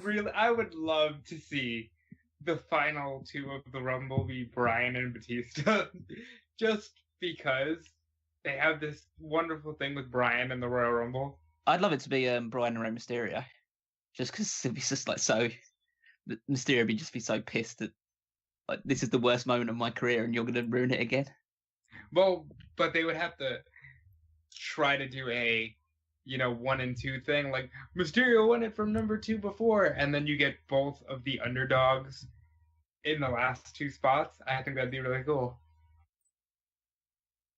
You know what you do? You have the final 3 be Daniel Bryan, Rey Mysterio, and Batista. And then he throws Rey out after saying you were supposed to be my friend. No, and then Roman Reigns comes in and eliminates all 3. Yeah, exactly. That's... What is wrong with you people? It just goes, ooh, and everybody's like, oh, God, fucking damn it. And then Lesnar enters at number 31 and just like... Yeah. And then it sets up Brock Lesnar versus Roman Reigns. In Saudi Arabia. And Vince McMahon just, has a pleasure seizure over the whole damn thing. Yeah. What are we on here? Frankie says, what do you think of Truth TV? I love it, and I think this whole dance break thing is hilarious. I'm honestly not really all that big of a fan of it. It was kind of funny, but R-Truth is better to me when he's like a lunatic and like just nuts the dance break thing is just more like, isn't this cute? I want crazy R-Truth. I like the one that's like thinking that Maurice is Carmella and wanting to fight Carmella for a title shot against Nakamura. Like, that's the R-Truth I like. Dance break, meh. I'm Pass. over wacky R-Truth. It's like the little Jimmy thing was cute, I guess. We're doing the Money in the Bank ladder match in the middle of the Royal Rumble was kind of funny. And just stupid stuff like, oh, my bad. It's all right. But when you start giving him too much airtime and then it just adds to the just silliness of WWE, I don't like it. I've loved every single thing that R-Truth has been involved with since he's come back, and it just makes me like feel sad about all the time that he's been like away with injuries and stuff like that, because he's just, I think he's gold every single time that he's out there. And they've had 2 Truth TV segments, and they're more memorable and entertaining to me than any Miz TV segment there's ever been. So yeah, I'm really enjoying all of the Truth TV stuff. And Carmella's a big part of that as well. It's not just R-Truth. Carmella's also a big factor in why that's doing so well. Like, she's so much better as a babyface than a heel. I like her as a babyface more, yeah. You know who I would give this person credit for New Day segments and Truth TV?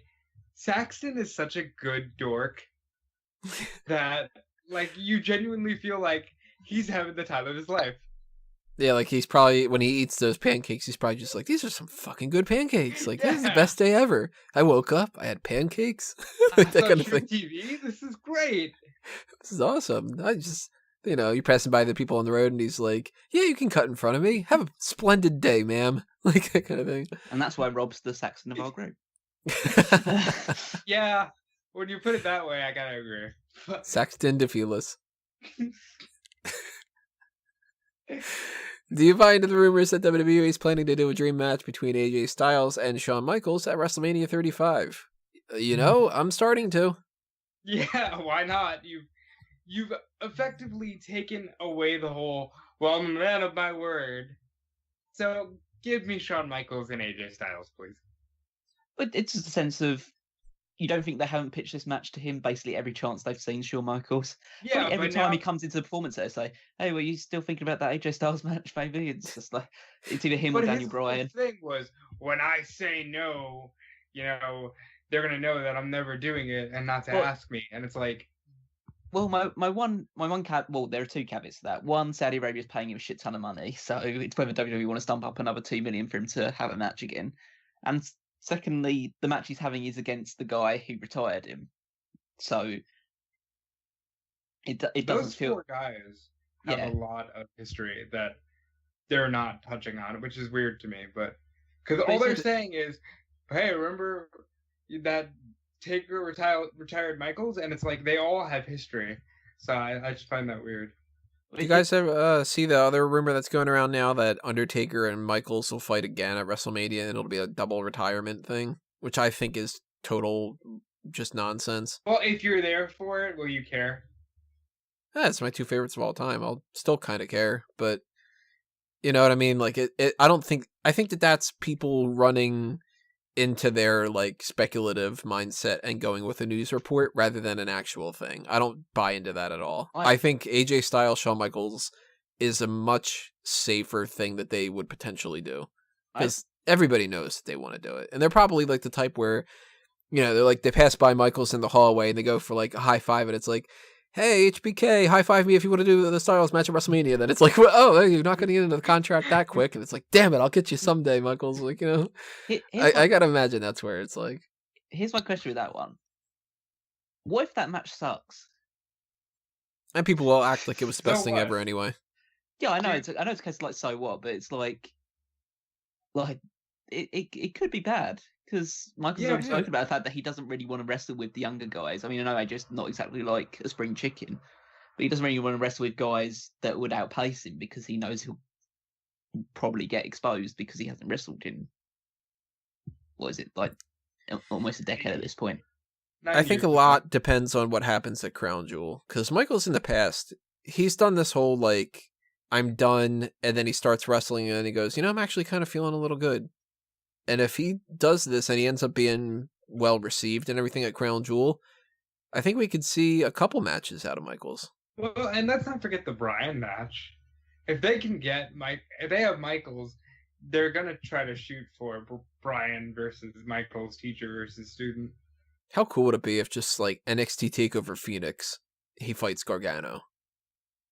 That's one that I keep hearing about too. People really want to see Shawn Michaels, Johnny Gargano. Well, because they had that ab off, didn't they, at one point? So I would say the Velveteen Dream in a segment in anything with Shawn Michaels. That would be great.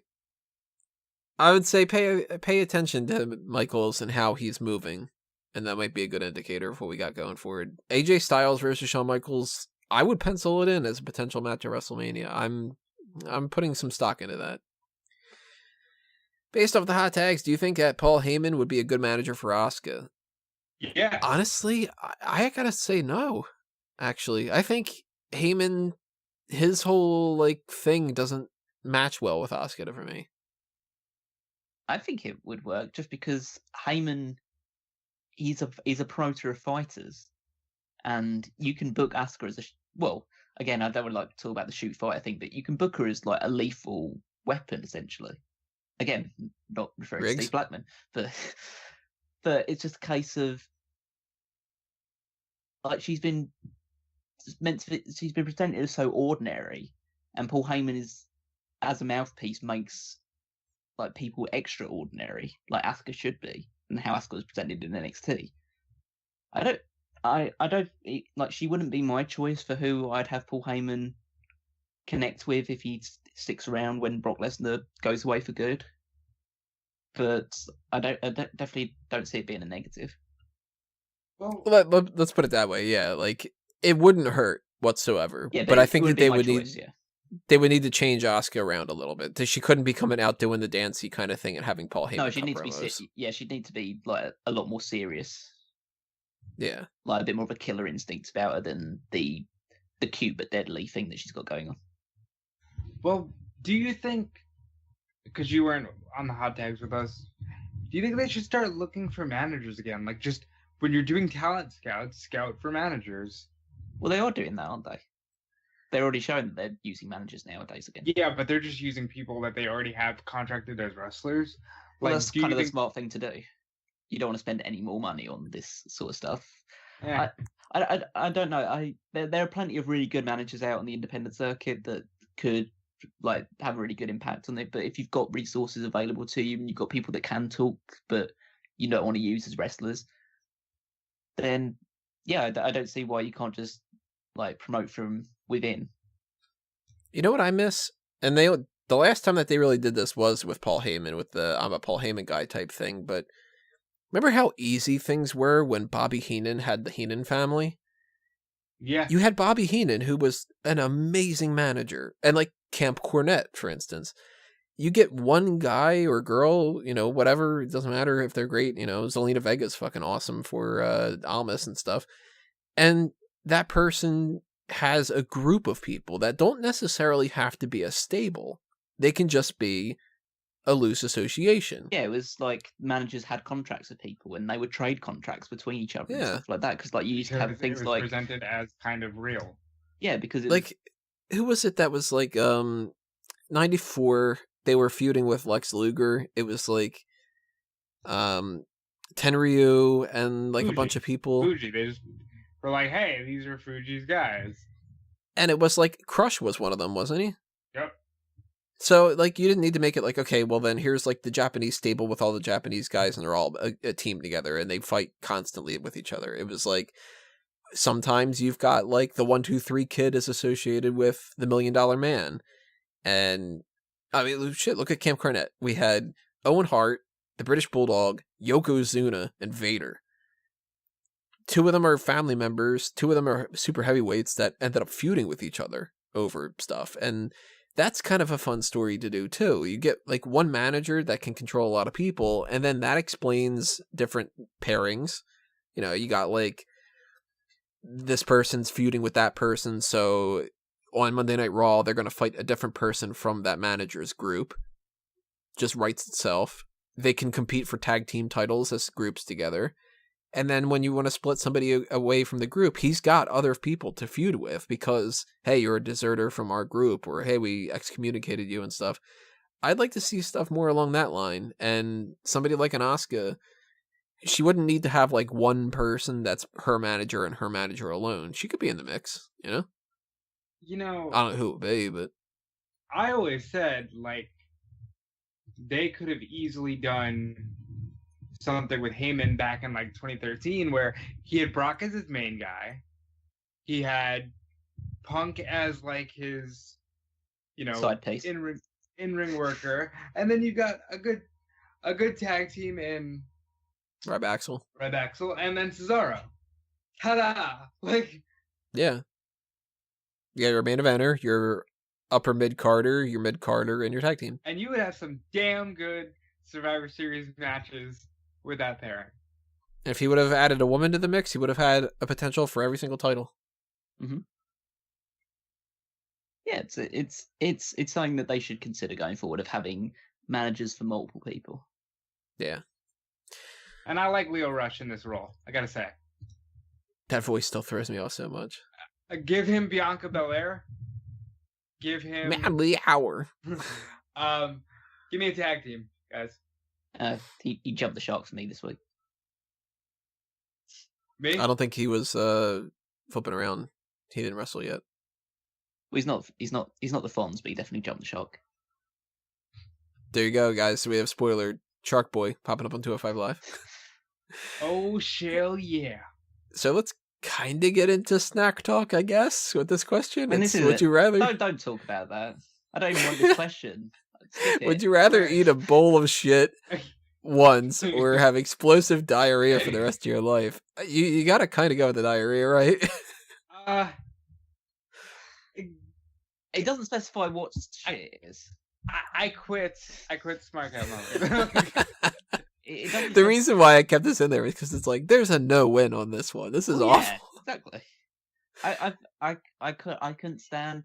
I mean, I'd hate both of them, obviously, and I'd have flashbacks to the first one probably every day for the rest of my life. But diarrhea is really, really painful and bad. Yeah, that's why I don't think I could manage it every single day. Yeah, I'd have to just Because- go through the terrible experience once. Now, if you said turd sandwich, at least Mark Henry would pick the one, according to the legend. What a shitty question. Would you rather be buried alive or stranded at sea? I'd pick stranded at sea. There's at least a chance I will survive, even though it's extremely slim. Buried alive, you know you're dead. I don't Oh, like yeah. water. I'm getting buried alive. Yeah, I'd go the stranded at sea one. It's just a case of there's the minutest chance of survival is better than no chance of survival. Unless you've got Hasselhoff on speed dial to save me, I'm getting buried alive. I'm dead either way. Is that the best Now- you could come up with? You couldn't go Pamela Anderson? Well, no, Here's that where was a SpongeBob. here's where the whole like manipulating the genie type thing comes in with my mind. I go, am I stranded at sea with anything? Like, am I stranded at sea for 20 minutes and I can call the Coast Guard? Or like, is there an island right fucking there? Or And am I buried alive in the sense of like, you know, somebody like knocked me in the head with a shovel and threw me in a grave and that's it? Or am I buried alive in a WWE context? Because I'd pick WWE's Buried Alive. That's how I play so around many, this fucking game. consequences of that? It's like I'm buried alive, but I have a shovel next to me. Or Yeah. I'm buried alive and I have a like an oxygen tank and the ability to climb.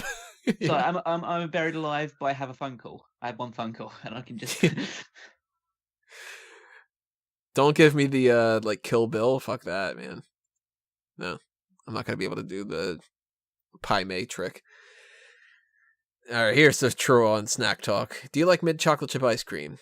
No, Frankie doesn't because he doesn't like mint. no, I don't like mint. So no.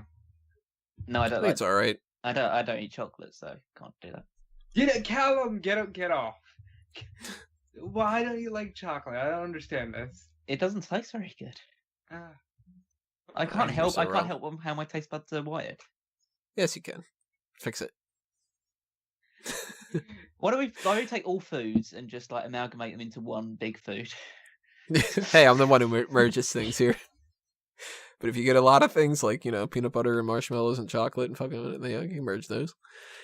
What are your thoughts on so far on the Mae Young Classic? We'll dive into this a little bit more later on at some point. He also asks if we're doing a post show. Can't do a post show because the finals are going to be at Evolution, so we'll just tie that into the Evolution post show itself. But generally speaking, I am digging the Mae Young Classic more than I'm digging Monday Night Raw and stuff. A lot of standout people. Deonna Purrazzo is great.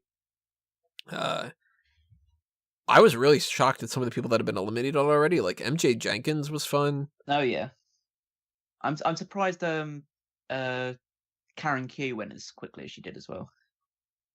I tell you who surprised me the most so far, Xia Li. She's awesome.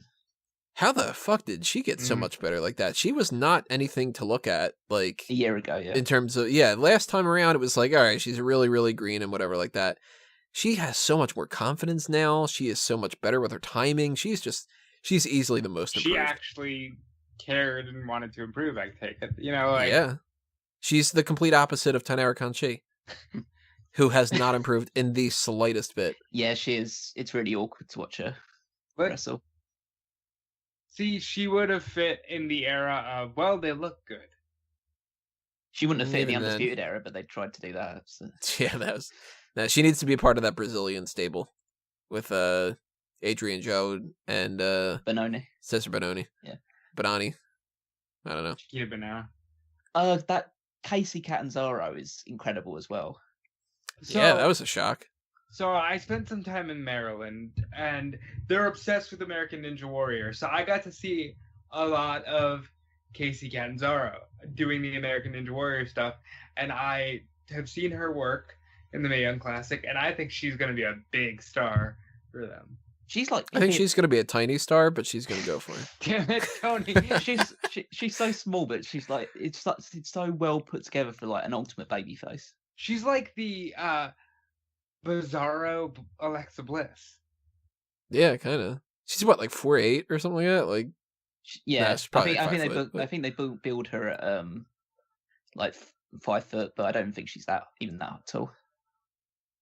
But I really, really want her to stand next to Braun Strowman. Oh, that'd be. I think she like Strowman could lift her up with one hand. He'd probably move with his pinky, just bounce her like a basketball. Yeah. Yeah, but he'd go for a hug. Oh, I'm sorry, I just broke your ribs. I mean, I've really enjoyed the Mae Young Classic. I think there's been just some great matches. All of the Japanese talent has been great. Actually, to be honest, the one that's impressed me the least is Io Shirai. She is not doing so great. She has in my missed mind. both her moonsaults in this. She's completely whiffed on both of them. So I think she needs to step it up a little bit more. I'm surprised that Zia Brookside went out as early as she did. Rachel Evers as well. Rachel Evers is really, really good. I'm surprised they had her knocked out in the first. Was it the first round or second round? Second round. Yeah, I think. I think she could have gone a bit further than that. I'm still a huge fan of Mercedes Martinez. I don't know how the hell they haven't signed her yet. Really glad that Mia Yim got signed. You think they would sign her because she's like the only thing that they would sign her for is a trainer role? Yeah, I think that they can bring her in NXT. I mean, there were a few, like, obviously, there's been a few missteps in terms of matches and stuff like that as well. Like who's it, like Zeuxis? I am not a fan of Zeuxis. Yeah. She is my least favorite, except for potentially Reina Gonzalez. Yeah, Reina Gonzalez. The two of them are they need to just let them go. I wasn't a huge fan of it pains me to say this because I know how much you're fond of her, Rob, but Isla Dawn wasn't very impressive either, in my opinion. I never said she was great in the ring. She and Killer Kelly and I don't like Killer Kelly, man. I don't know. Yeah, but overall, I think it's been a very good show. The only real black mark for me on this entire show has been the commentary, which I think has been poor. Oh, and Tegan Knox is great too. Yeah. Oh yeah, she's great. She would have won too. Yeah, it sucks that she got injured before like in the process of it. She just doesn't seem to get any sort of luck in that side of things. No, I feel really bad for her. Yeah. And I'm really curious what happens this week, because this week is going to be, or today, is going to be when they air that whole thing with her injury. So we'll see. I'm sure that this will probably still be processing and stuff, because the videos take fucking forever. But yeah, Mayon Classic's good. That's quality That's stuff. actually great women's wrestling, guys. Imagine that. Yeah, I'd say Yeah. I'd say it's better than last year's Mayon Classic. No battle royal needed. So I'm going to breeze through this one real quick. Frankie says, I know it's been pretty much a full month, but what did you think about the Big Brother 20 finale? I love Tyler, and even though I like Casey, I don't think she really deserved to win. Dulcie, do you think Bailey and Swaggy hogged the spotlight, and apparently Bailey had a miscarriage in the jury house, so you're going to watch Celebrity Big Brother 2? Real quick. Tyler losing to Casey? Bullshit. Bitter juries are ruining Big Brother, and that sucks. I'm glad he won America's Favorite Player, because he deserved to win the fucking real prize. Bailey and Swaggy still in the spotlight like that. I'm sure it made for really good TV, and that's why they wanted to do that. And just kind of like, whatever, you know. The miscarriage thing, that was a surprise for me. That's I'm assuming the first baby that was conceived in the Big Brother house, which is kind of fucking nuts. The Celebrity Big Brother side of things, if they have celebrities that I care about, I'll watch. I highly doubt that's going to be the case, because these celebrity shows are always like, this person was on one season of Top Chef, and it's like, I don't know who the fuck that person is. Or like, this washed up former model used to be hot 30 years ago, and now she's just a drunken mess. What do you think? Like, nah, Well, I'm you probably not watching going to it, watch. Virgil's on it, Tony. Oh, easily. And I'll root for everybody else except for Virgil. Let's go to what's your rank your favorite foods from 1 to 5. Frankie says chocolate chip pancakes, shrimp cocktail, any type of pasta, rice pilaf, and scallops. I would not have guessed those. I will make this a little bit easier on myself, a little bit harder in certain things too. I eliminated all junk food because it'd be too hard to just be like, chocolate's fucking amazing. Does that count? Callum? No, it's not. Yeah. You guys could do whatever you wanted to do. I kept myself to all around meals and kind of did that. So give me number 1, tortellini Alfredo with either chicken or like pancetta or prosciutto or something like that, and broccoli or spinach and a little bit of garlic bread. That's my number 1 favorite meal. All pasta's fucking amazing, but if I have to go with one pasta, it's that. Number 2, pepperoni pizza. Number 3, some kind of breaded chicken in a sandwich, usually with like provolone cheese and lettuce, bacon, that kind of a thing. Number 4, the meal that I'm going to have later on tonight, steak, medium well, or medium, depending on who decides what's cooked with there. A twice baked potato, and either mushrooms, green beans. And number 5 meal, salmon or a crab cake, some kind of rice, some kind of like snap peas, something like that. Those are the 5 go-to meals that I've got, but we got to give a shout out to like burgers and tacos and fucking amazing things. Food's just so good. I love food. Absolutely. For me, number 1, I'm going to say steak. I'm not going to give full meals because I'm usually good with anything with any kind of side, but steak, medium rare, Tony.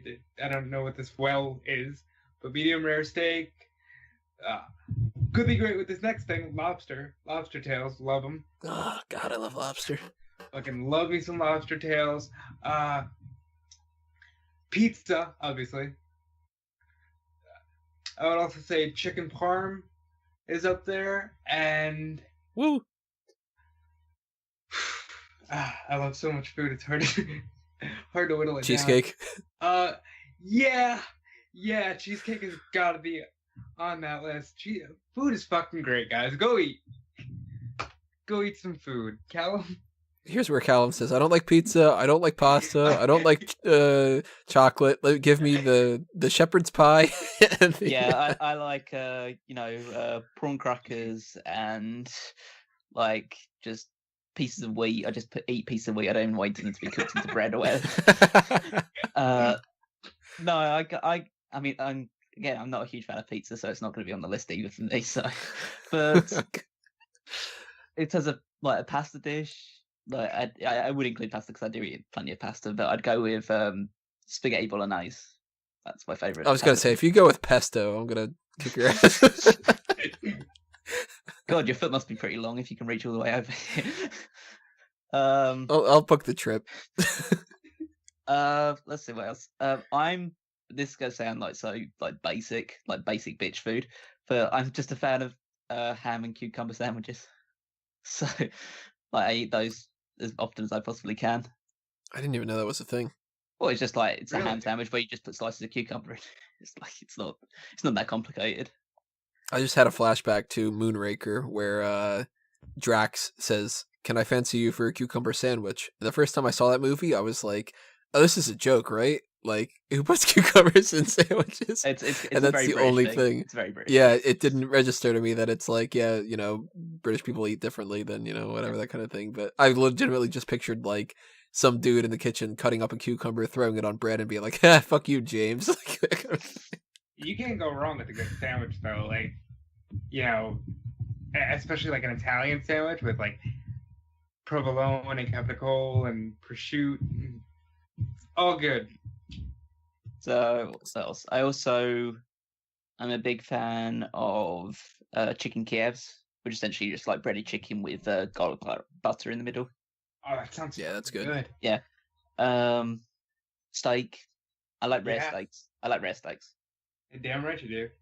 And the final thing, there are these cakes called like Belgian buns, which are essentially just like a very like doughy cake with currants in it and like white icing and a cherry on top of it. And I've probably eaten close to thousands of those in my lifetime. So yeah. What's it called again? I want to Google this real quick. It's a Belgian bun, as in like the country Belgian. So say like your. So I don't even know if its origins are Belgium or if somebody just decided to put the name onto it. But French toast kind of thing. They're Kind of looks like a cross between like a Danish and like a cinnamon bun. Yeah. Sort of way. Yeah. So yeah, I've eaten like I tend to eat like. It's gonna make me sound so unhealthy, but I am unhealthy, so I can't really help it too much if I eat like 4 of those a week. So,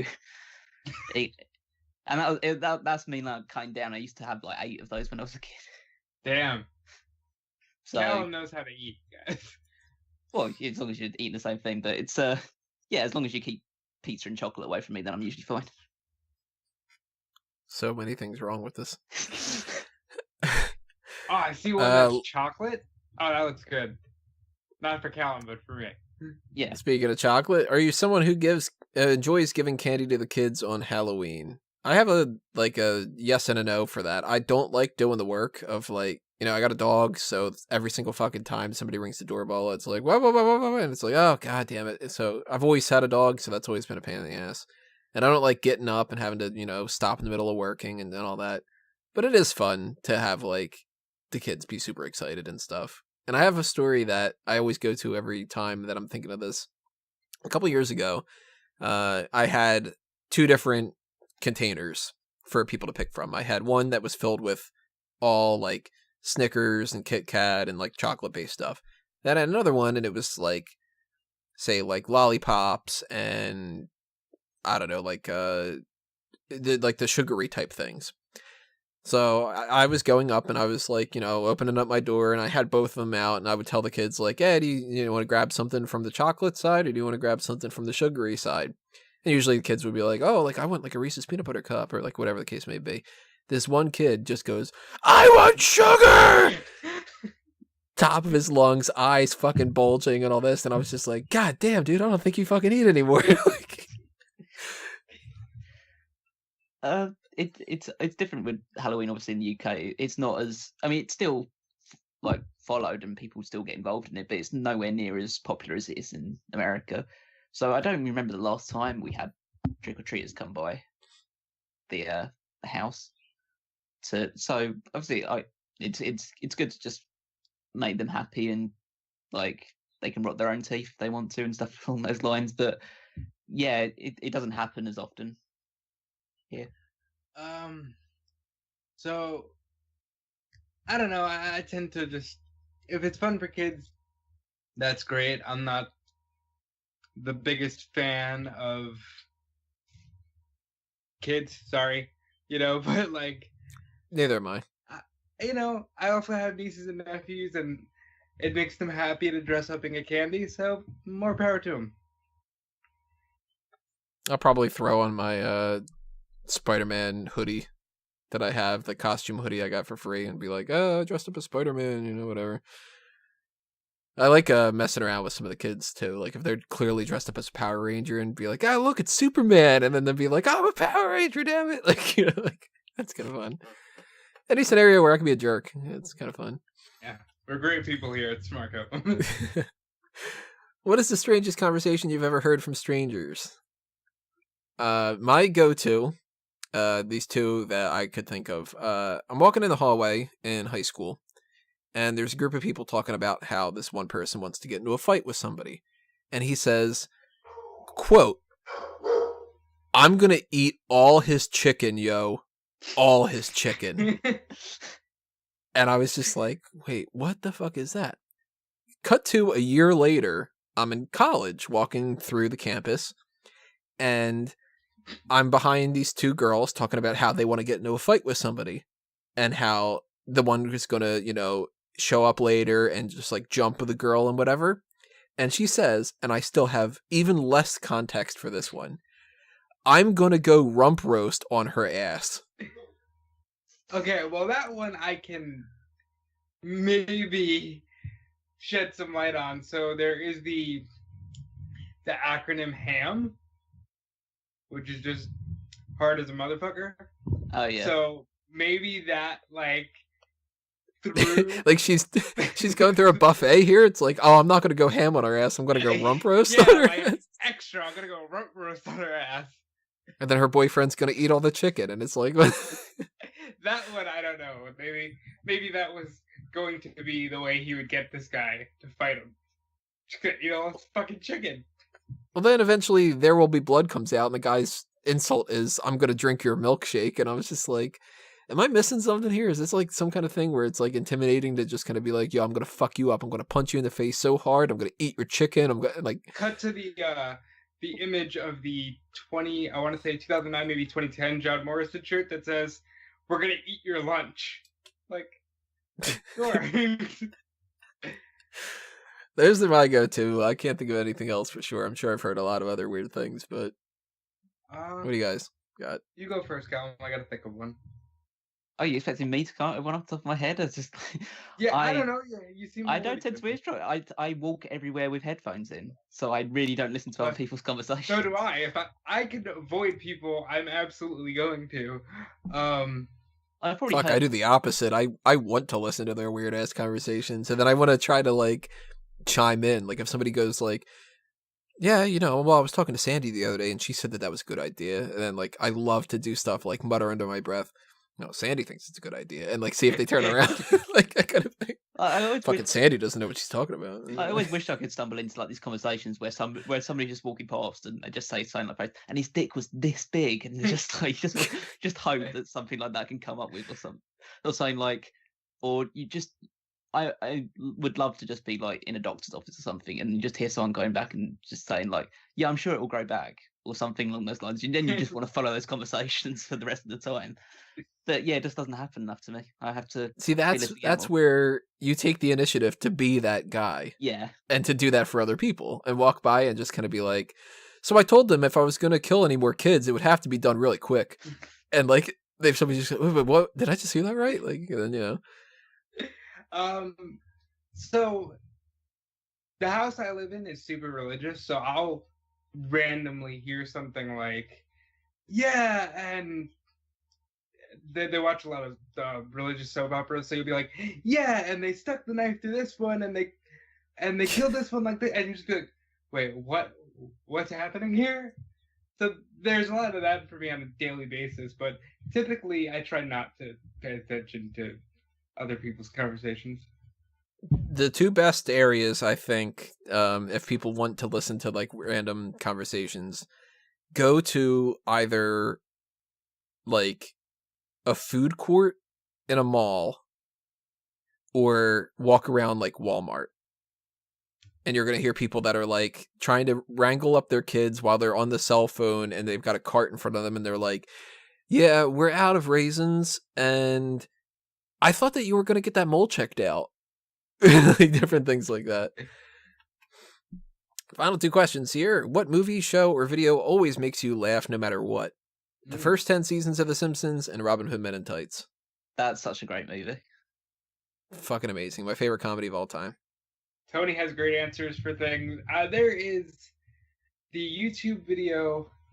If you type in Steve Spiros on YouTube, you will get this insane rant from this man who just goes off about the church and, you know, walking on the street and how women ignore him because he's weird, but it's not his fault that he stares at them because they're showing their tits, and you know, he's a nobody, and how can you kill somebody with no body?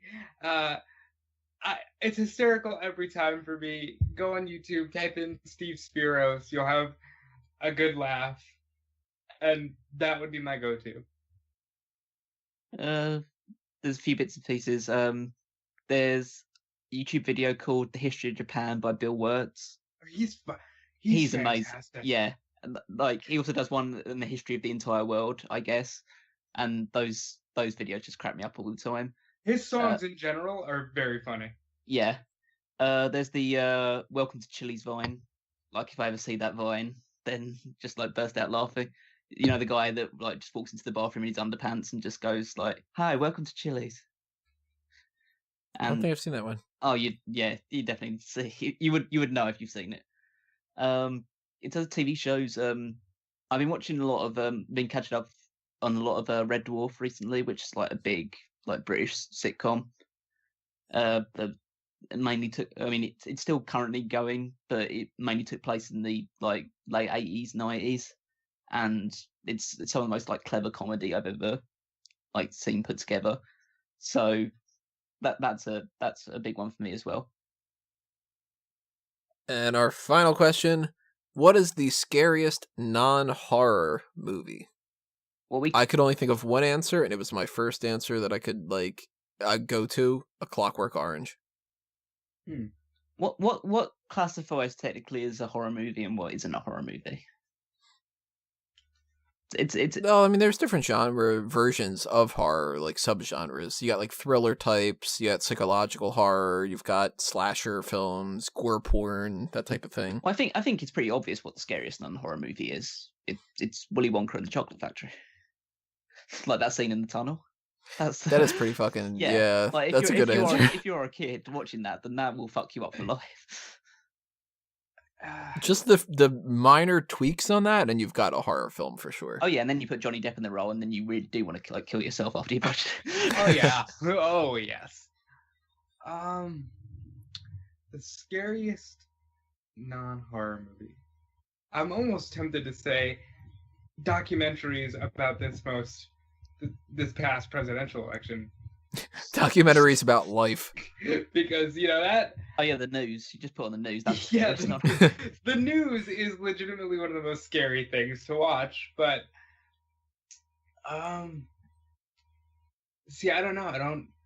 I don't get frightened easily. I remember as a kid, I watched... I don't think it was like... it was either a movie or a documentary where essentially the Earth gets destroyed by a black hole. So I can't remember if it was a movie or it was some sort of documentary saying that in this number of years' time, the Earth's going to get sucked into a black hole. And I think that was the first time I had, and that was like, I saw that when I was like 8 or 9, and that was definitely my first ever existential crisis. So I just like watched that and then immediately started crying and going around saying, "Oh my god, I'm going to die at some point." It's like that was the first time I ever thought, "Oh my god, I'm actually going to die at some point."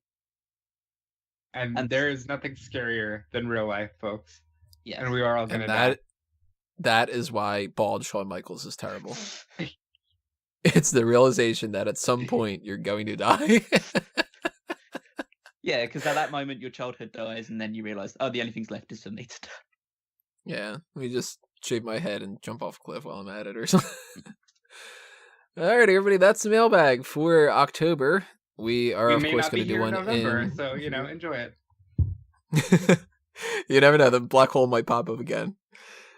If you did not get a chance to send in a mailbag question for October, start sending them in now for November, and I will backlog them. If you're guest 5 and you send them in, maybe I will remember them. I don't know. I'm just fucking with you. Yeah, I will be keeping track of those. Of course, thank you to everybody who sent in those questions, and make sure that you guys chime in on the comment section below. Tell us what you think about our answers and anything else you want to talk about. If you have, like, a funny story for Halloween, or what are you going to be dressing up for Halloween, and different things that we got going on here. Whatever you want to talk about, just drop a comment below. Yeah, how many bowls of shit would you have to eat to stop yourself from having diarrhea for your entire life? Does it constitute a trick or a treat if somebody gives you a bowl of shit for trick-or-treating? Well, in the context of the alternative being explosive diarrhea for the rest of my life, I would constitute that as a treat. I don't know. Those are the questions that keep us up at night. And thank you, of course, for listening to this, everybody. Let's just go on the plug side of things. Of course, if you want to be aware of the next thing that we post on here, which will be the hot tags, hit the subscribe button on the YouTube channel and ring the bell for notifications. Follow us on Facebook and Twitter at Smark Out Moment, and check smarkoutmoment.com for all the other things that are happening there. Go to fanboysanonymous.com for everything that's on the superhero movie geek kind of side of things. Daredevil's popping up this week. I'll be watching that. God damn it, I totally forget that I keep having to do that. This is going to be a pain in the ass week. And any other kind of things, we'll find out the stuff over there. So just check out those things on that side of things. Check out the freelance stuff that I've got going on, e-wrestling news, Bleacher Report, and so on and so forth over on those avenues. Follow these guys on the things that they are working on. Robert? You can check out WrestleZone.com for your daily wrestling news. Just did an episode of the WrestleZone Daily live on Facebook yesterday, where we talked all about the controversial Ronda Rousey promo, as well as the stuff with Saudi Arabia and some of the other things that make us mad about Evolution. You can check that out on the Facebook, which is facebook.com/WrestleZone.com, or iTunes. It's now up on iTunes. Just look for WrestleZone. You can follow me on Twitter and Instagram at DudeFelice. That's DudeFelice. You can also support me by getting a t-shirt at TimekillerApparel.com. Convince Tony to do more with Fanboys Anonymous, because I'm burned out on wrestling, please. I will, but speaking of my long week in wrestling, I'll be covering NWA 70 this Sunday for WrestleZone.com, so check that out. Callum? I thought that the last 69 NWAs were better, but still. You can follow me on Twitter at Wigmaster14. Check out the power rankings that I'm posting every week on Smark Out Moment, as well as all the other weekly articles. And I'll cut it short there. Last thing to talk about, everybody, is if you do want us to do certain things in particular, like on Fanboys or on even Smark Out Moment, hit up the Patreon. Take advantage of that, toss a little spare change our way, and you might be able to get your wish, especially if you're on the tier where you do get your wish. That's kind of how that works.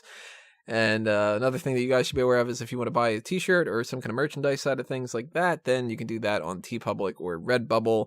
And if you don't have that going on and you still want to show your support, just hit that like button on YouTube, and still that helps quite a bit. So thank you, of course, for all of your support. Thank you for watching, listening, whatever you want to classify that as. We will see you next time, everybody. This has been another Smark Out Moment, and we're being counted out.